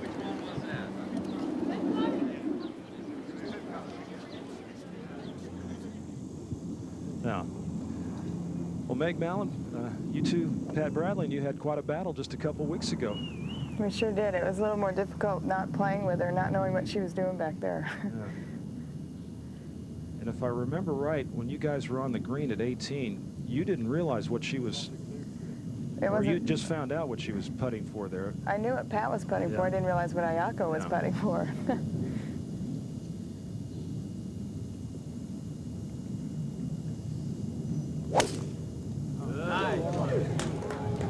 Drives down the left side. And that looked like it hit our microphone there. Well, whatever to keep it from going too far into the rough.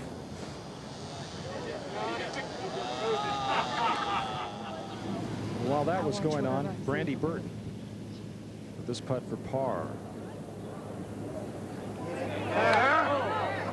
So Brandy will make bogey At 18, she'll shoot a 4 over 75. She finishes at +6. Meg Mallon leads Pat Bradley by 2 as Pat moves up the fairway at 18 for her second shot.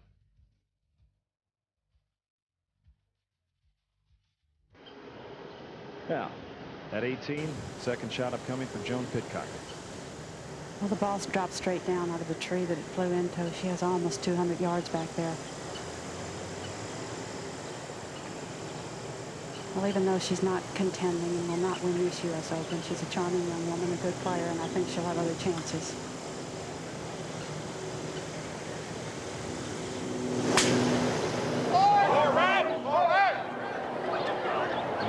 That got some people up in a hurry. If the heat had made them a little sluggish, they're awake again. Joan Pidcock will get some more trouble off the right-hand side of the fairway at 18.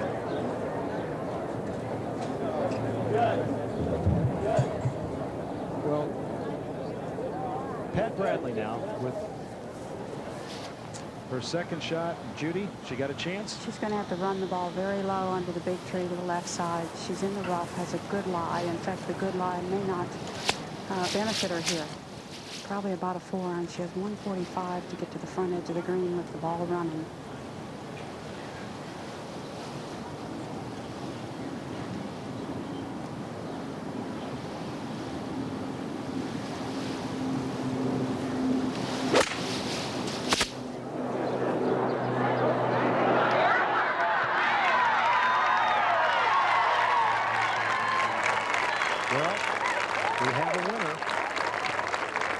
Congratulations, Meg. That was a great golf shot Pat just hit right there. Meg, when you started out today in your wildest dreams, could you imagine this happening to you? Well, not really. I knew that I was close. I mean, being only 2 shots back coming into the round, and the way the whole week was going, you know, it was anybody's ball game today. At the beginning of the year, you did not have a single victory on the LPGA Tour. Now you have more than anyone else. You won in Florida this winter. You won the LPGA Championship, the U.S. Women's Open. What does that feel like? Way beyond my expectations, that's for sure. I guess once you get that feeling of winning it, you like to do it. And, you know, I wouldn't say I enjoyed myself today. It was a difficult day, but I just can't believe the way it ended up. All right, we'll be back with Meg in just a second. Yeah. Now here was the shot by Pat Bradley. This is her second shot. Of course, she needed to hold this shot to tie Meg Mallon. And the pin was cut way on the left-hand side behind the bunker. And here at Colonial, you can be in the fairway. You'd have, as you saw that tree right there, overhanging the fairway. So placement off the tee, you know, is so crucial. And on this particular hole today, you needed to be down the right center of the fairway to give yourself a good second shot coming in. And Judy Rankin gives us a little tip on how to play that shot.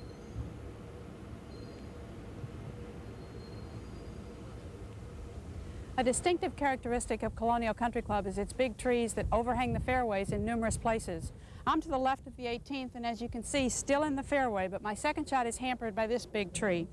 It's not a terribly hard shot to hit the ball low under the tree and run it onto the fairway if you make the correct adjustments. First of all, take out a 2, 3, 4 iron, a club with very little loft. Hold the club short to give you a little more control, and put the ball well back in your stance, almost back by your right foot, which will make your hands fall well ahead of the ball. Now when you stroke this shot, make a 3/4 backswing, and importantly, keep your hands and wrists firm. As you come through the impact area, keep the club low through and past the ball. The 2 most common faults that I see when people try to play this shot: first, when they put the ball back in their stance, rather than reducing the loft of the club face, they tend to open it up. The ball shoots right and up in the air. Second most common fault is people who make a pretty good stroke but get too wristy, and even though they've made that pretty good stroke, they throw the ball up into the tree. I'm going to try to do it the correct way for you.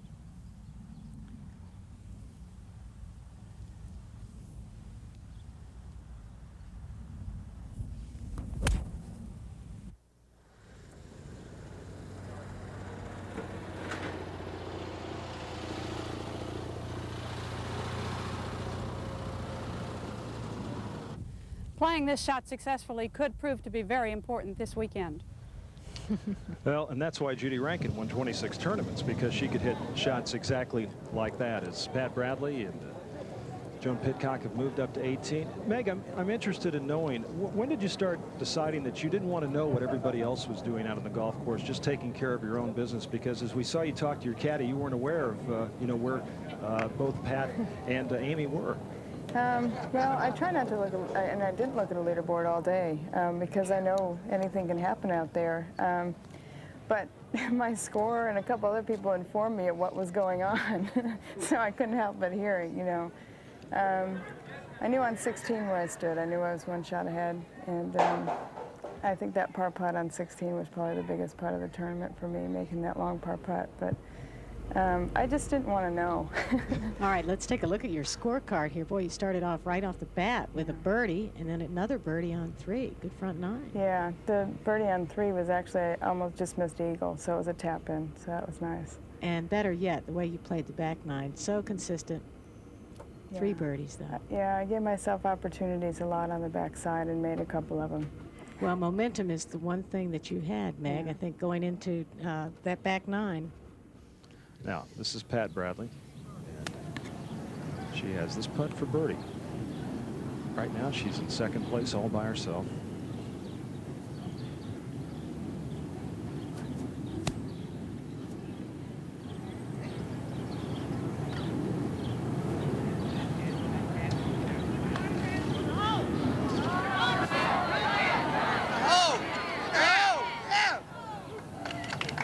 So Pat will have that putt left for her par. An even par round of 71. And this veteran tour player, who at the moment the tour's leading money winner with a victory this year, 27 in her illustrious career. Watches Joan Pidcock now finish out. We've had an interesting mixture here this week of veteran players and some young players like Joan Pidcock and a Laurel Keene. Brandy Burton. Chris Cheddar. I guess we can call Meg a young player too. Huh? Well, sure, she's 28, but young enough. I presume this is for par. You presume correctly, Roger? And so, Joan Pidcock with a 4/75 today.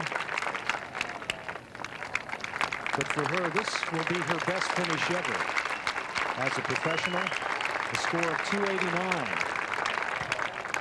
in this United States Women's Open. And now to finish out, Pat Bradley taking a look at this short putt.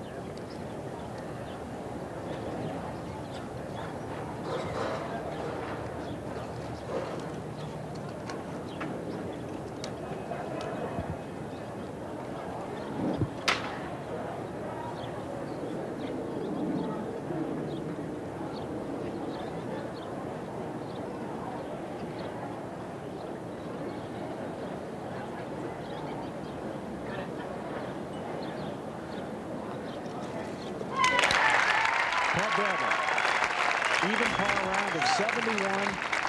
She finishes second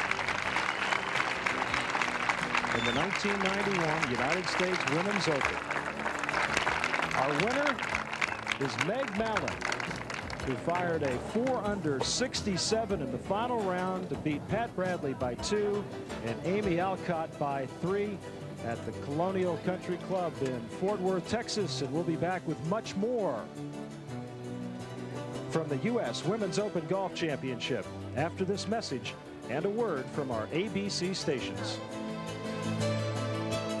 We welcome you back to the Colonial Country Club in Fort Worth, Texas, where the 1991 United States Women's Open has been completed. The first time it's ever been held in the state of Texas, and Meg Mallon wins her second major championship of the year, a 4-under-67, and she's joined by Amy Alcott. And Rhonda, I was just curious, before you get to Meg, did the pace of play today being much quicker than it had, did that help you?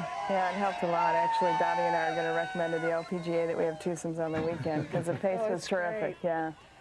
Well, Amy Alcott finished third. Amy, you were in it almost right to the end. How do you feel about your play today? Well, I played well for four straight days, Rhonda. I had 2 chip-ins today, one out of a bunker, and one off the back of a green, and I hit some great shots within 6-8 feet of the hole that just seemed to either hang on the lip or go around the hole. So I played some great golf, and I don't have anything to be ashamed of. I love being in this position, and it's great, but we've got a great champion here and a great person to carry the U.S. Open throne for the year. Meg's a great competitor. I know you're good friends. Meg, you have a lot of friends all over the country. As a matter of fact, some survey where they surveyed the players said that don't you bring it up, Rhonda. Oh, we've got you. Friendliest player on the tour. Is that a tough label to carry around? Well, I call it the curse, but you know, I just feel like there's a lot of great people out on this tour, and it's tough to put a label, you know, that on one person, because I think you know, people like Amy who have shown us youngsters the way are just terrific people, and so I think everybody's a good person out here. When you mentioned shown us youngsters, Amy, you're a veteran now. And we always think of Amy as the little tyke out of the tour. Still 18, Rhonda. Yeah. No, it's great to see some new blood. You know, it's great to have all the winners that people see week in and week out playing and winning, but Maggie is very popular out here, and it's just nice to see some new blood creeping in. I gotta honestly say that it is great to see. It's good for the competition, and it's proof to the pudding that good guys do finish first. Meg, you know that when Amy won a lot of championships, everybody saw that very distinctive swing of hers, and they start copying it. So we've got your swing here, and now everybody's going to go out and try to hit it like Meg Mallon. So, Meg, this is, and Amy, jump in here, because this was out at the Dyna this year when we took a look at this. It was about 30 degrees out. Yes. The next day was 90. What's your thought going away from the ball, Meg? Well, just tempo is the key to my swing, I think. Just take a nice, smooth backswing. And a good high finish. It's a good example to everybody out there that Meg really does use her legs driving through the ball. Have you ever seen your swing from above like that, Meg? No, I haven't. I remember that guy up there, too. You bring it in, drop it inside nicely. Yeah. It stays right in the slot. Yeah, Rhonda told me at the beginning of the week that Mickey Wright used to do the same thing, so I was pretty excited about that. Didn't you run into the locker room and tell Betsy King That's right. If Mickey did it, it's all right. Yeah. Well, this is a swing, Meg, that hit a lot of fairways and a lot of greens today. 17 greens in the final round. Wow. Wow, you're impressive. Did you try to model your swing off of anyone's, or I mean, who's been the driving force in helping you with your game? Well, I work with Mike McGettrick, who actually his wife plays on tour, Sarah Ann, and Mike and I have worked real hard on my swing, more on my short game. He's helped with my putting tremendously. I had a great lesson with him about 4 weeks ago, and it has really paid off. Well, the way you have been putting in the LPGA Championship, I remember the bogey putt you made at 17 there, which was a very strong putt, and then the birdie putt there at 18 to win it, and then, of course, the birdies today. 5 birdies and just 1 bogey. Would you say that's maybe one of the best competitive rounds you've ever played? Yeah, it's right up there. Yeah. I'll remember this for a long time. Amy, what should she take with her as a U.S. Open champion now? You've worn the crown before. Well, I've always said great champions have a great heart, and Meg really proved that today. She put herself on the line, and it's not easy being out there in this heat with all the pressure, and Meg's handled herself really well. And I think the most important thing is to just cherish every moment, because it's not, you just gotta enjoy the time and then think back and enjoy all the shots, and these are really the wonderful times of your life and of your career. And I'm not philosophical here. I'm not an old woman, but I'm an Open champion at when I was 24, and I just hold it real precious to my heart. And I know you will, too. Isn't she a classy lady? Certainly is. You bet. Well, Meg, congratulations. Thank Terrific you. victory. Thanks. Okay, and Amy, thank you for coming by, too. Thanks, Roger. It's always good to see you. Thank you. Meg Mallon, the winner of the 1991 United States Women's Open at Colonial. Fort Worth tries very hard to kick its image as a cow town, but there's no getting away from it. The city is forever linked with its heritage as a railhead, the place where cattle were driven to the stockyards, the place where the West began. As a matter of fact, there is still a red-hot cattle auction in Fort Worth, and here's how it sounds.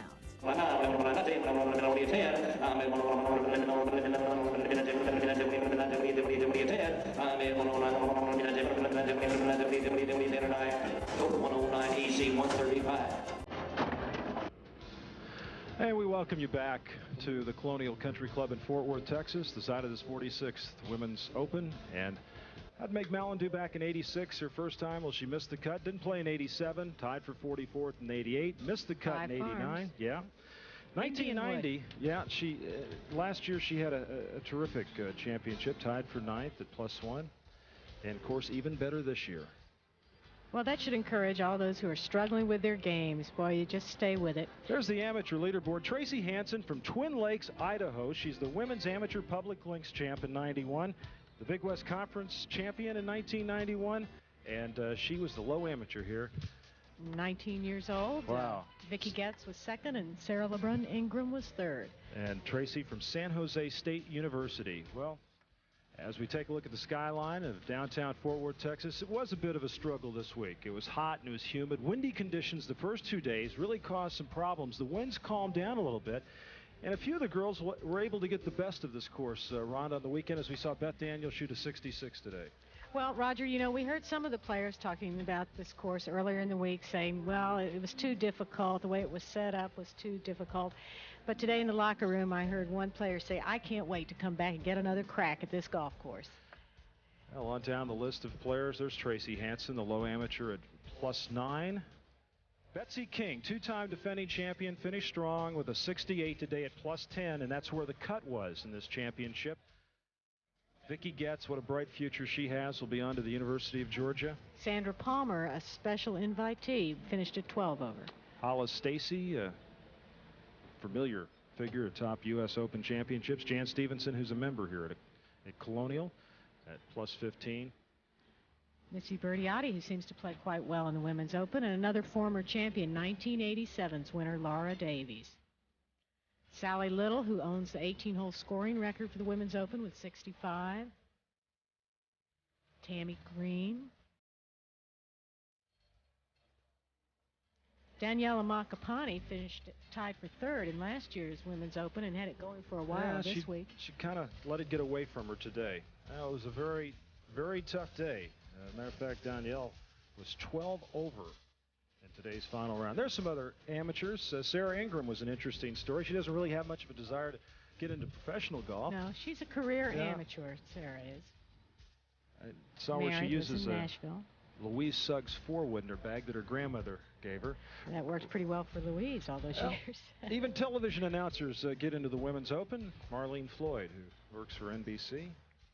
Any player who made the cut in this championship should be very proud. It was the most difficult Women's Open course in many years. Susan Sanders might have finished last, but she had a hole-in-one, folks, at the 4th hole, and it's the first time in tournament play here at Colonial, through all these great championships through the years, that there has been a hole-in-one there at the 4th. So she does take something with her from this championship.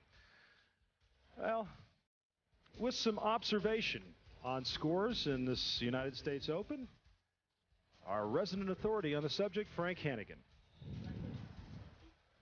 There's been a furor this week about the scores. Are they too high? Well, the only way to answer that question is with another question. What's too high? I mean, is the trophy going to get smaller in size? Is the prize money going to diminish if the winner has a score over par? Of course not. I'm afraid women's professional golf occasionally suffers from a lack of self-esteem. The administrators and the players are afraid they'll be scorned by the public if their scores are seen to be high compared to men's scores. Well, that's absurd. The public isn't that dumb. We know that women golfers can't generate as much club head speed as can Greg Norman and Freddie Couples. At the same time, Steffi Graf would never win a game from Boris Becker. So what? These are the best women athletes in the world, and we're seeing them on a very grand occasion in a very special competition. All we care about is who wins. The scores themselves are irrelevant. Absolutely. I couldn't agree with that more. I think that surprises Frank Hannigan, but I do agree with him. Well, they're enjoying themselves in the clubhouse here at Colonial, cooling off a bit, and we've got more to come from Fort Worth, Texas, the award ceremony, and a lot more.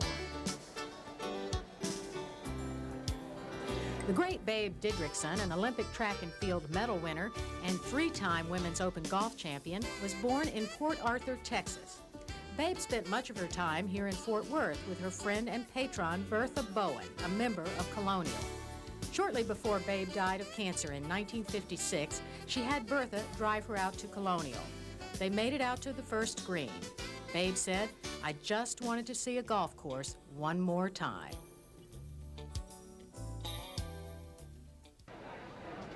Well, there was a lot of controversy early in the week about the pace of play here at Colonial. Some rounds taking upwards of 5.5 hours. They were playing in threes. Today as twos. The final group came in about 3 hours and 50 minutes, which is more like it. That's the way you should be able to play. And we had a chance earlier in the week to talk to the chairman of the Women's Committee, the USGA, Ann Beard.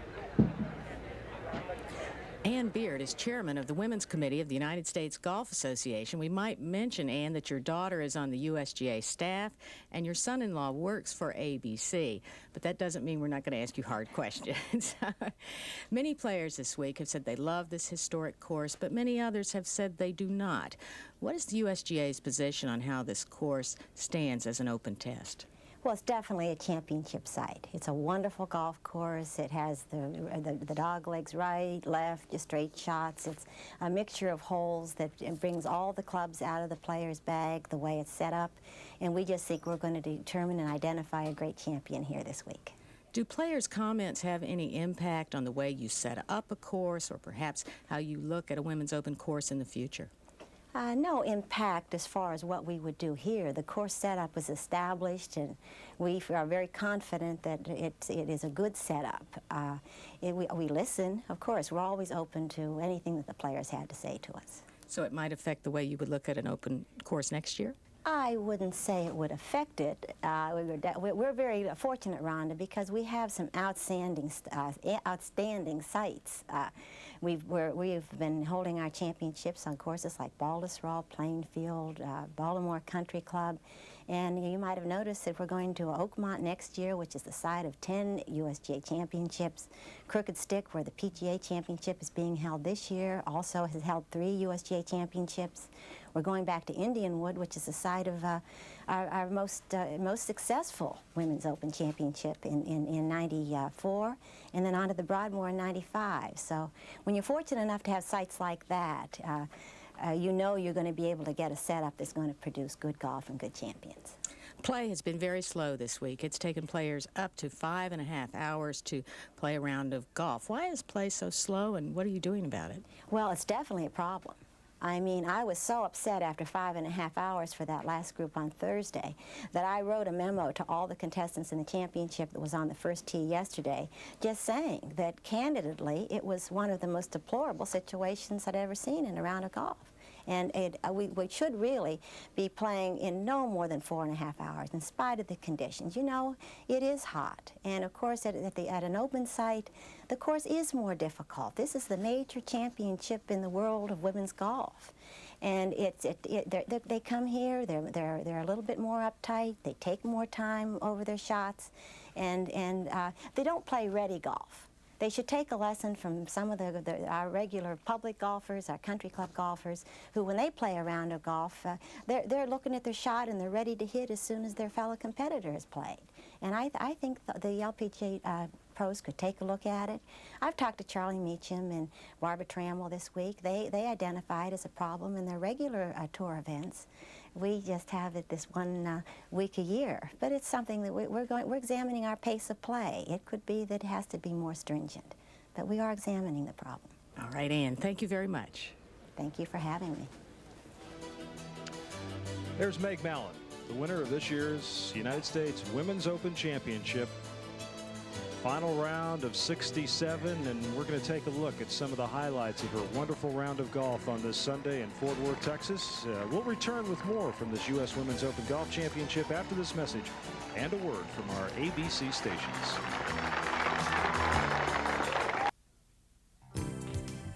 ABC Sports exclusive coverage of the U.S. Women's Open Golf Championship continues.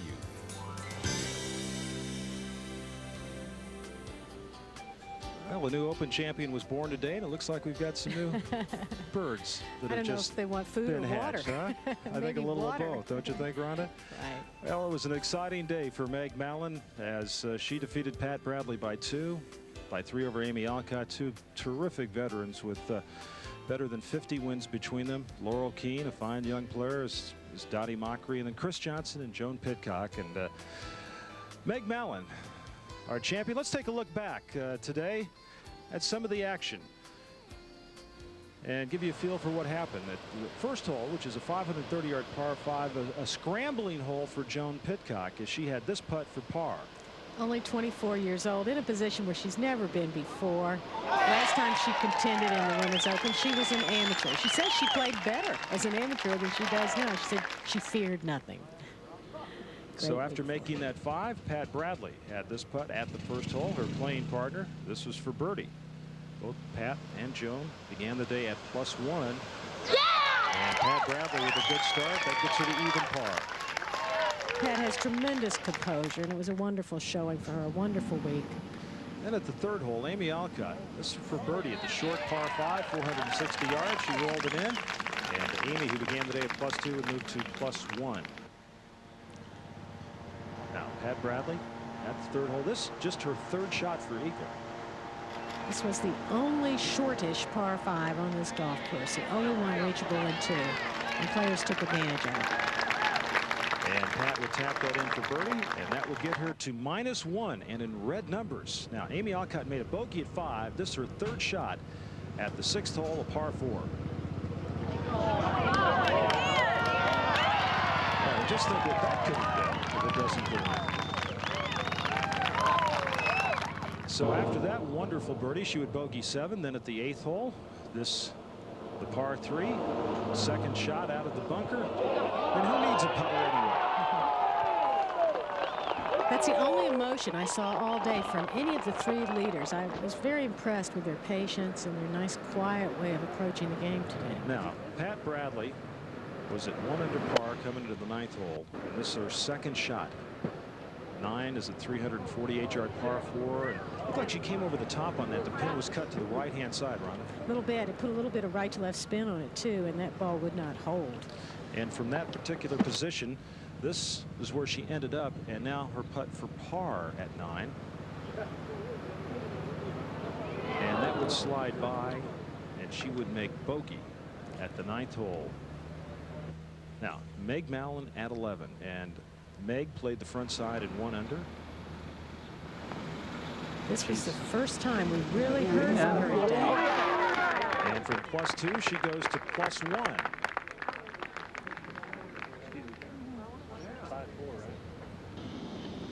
Then at 14, Meg Mallon with this putt for birdie.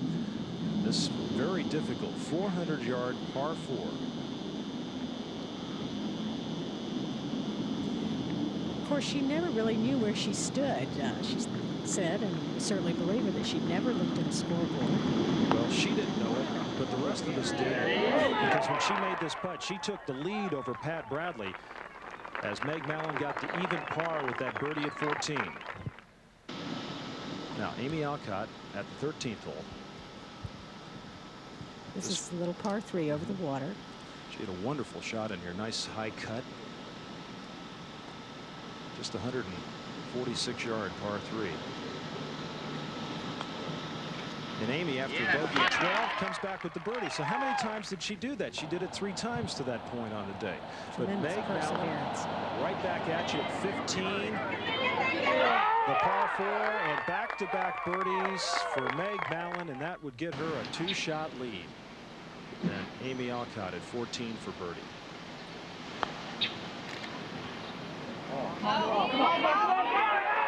And hanging tough. That would get Amy to even par and just one shot back.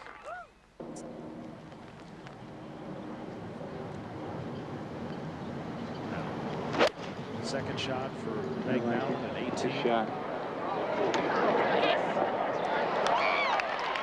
17 fairways, Rhonda. 17 greens. Very seldom were her shots offline. Now, this was the par putt for Amy Alcott at 16, the par 3, and the 3 putt. And that would drop her back 2 shots. It's interesting to me, though. I have to go back to this patience and control of emotions. All 3 of these players are really quite emotional off the golf course.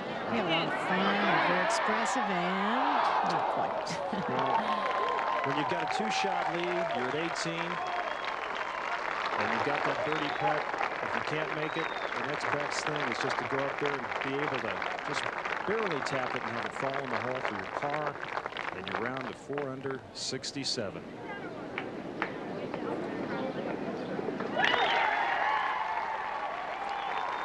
And Meg Mallon at that time with a 2-shot lead. And with some thoughts on a very important charity, here's Rhonda Glenn. For the first time in history, the U.S. Women's Open has a charity, the Dallas-based Susan G. Komen Foundation for the Prevention and Cure of Breast Cancer. This week, the Komen Foundation offered mammograms to players and gallery in a mobile unit near the 16th green. For these women golfers in this 1991 Women's Open, the cause is especially significant. 4 LPGA members and officials are battling breast cancer. Among the players, former players Kathy Ahern and Peggy Wilson, tournament director Suzanne Jackson, and of course the young player Heather Farr, whose courageous battle against breast cancer has been well chronicled. There are new statistics showing that 1 out of every 9 women will get breast cancer sometime in her life. This makes it a significant charity. The fight against breast cancer will benefit from ticket sales this week, and women who visit the mammogram unit will get a head start on the disease. This is a point well taken among these women golfers for whom the fight against breast cancer has hit home. When the Cowboys play the Broncos on the football field, Dan and I are always looking for the little extra that will put our team over the top. That is also the case when it's just Jim and myself on the golf course. We want to play a match where each of us has a chance to win. And that is easy for us to do. One of the best things the USGA has done is to develop a handicap system. That makes it possible for us to compete whether or not we are playing in Dallas, Denver, or some other course. And the tougher the course, the more strokes we receive. The USGA handicap system is nationally accepted because it's fair. If you don't have a USGA handicap and you would like to get one, it's not hard to do, and it will help you enjoy the game. Having a USGA handicap may not help your swing, but it can help you have more fun. It allows us to have a good match no matter what happens on the football field. It's easy to get a USGA handicap. Call your district or state golf association. Now, let me see, Jimmy. How many strokes? You got to give me some shots. Wow, man. That's too many.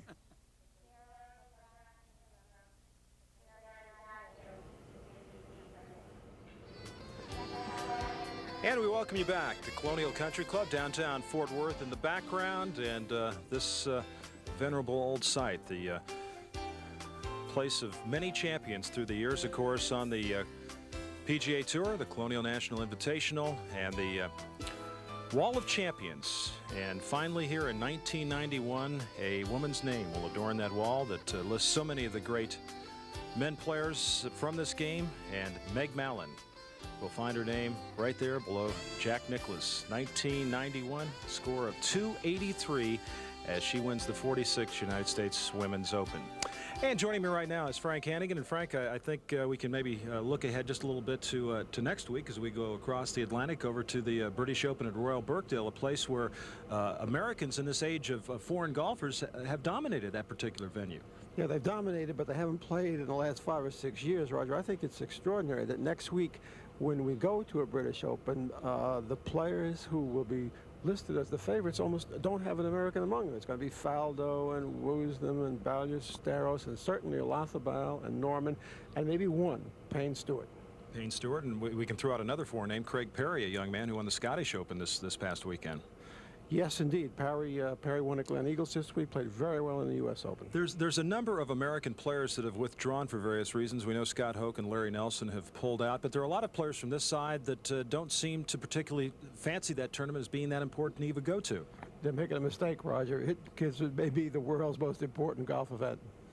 So Royal Birkdale is the site next week for the British Open, and some future sites for the Women's Open: Oakmont, Crooked Stick, Indianwood, and the Broadmoor.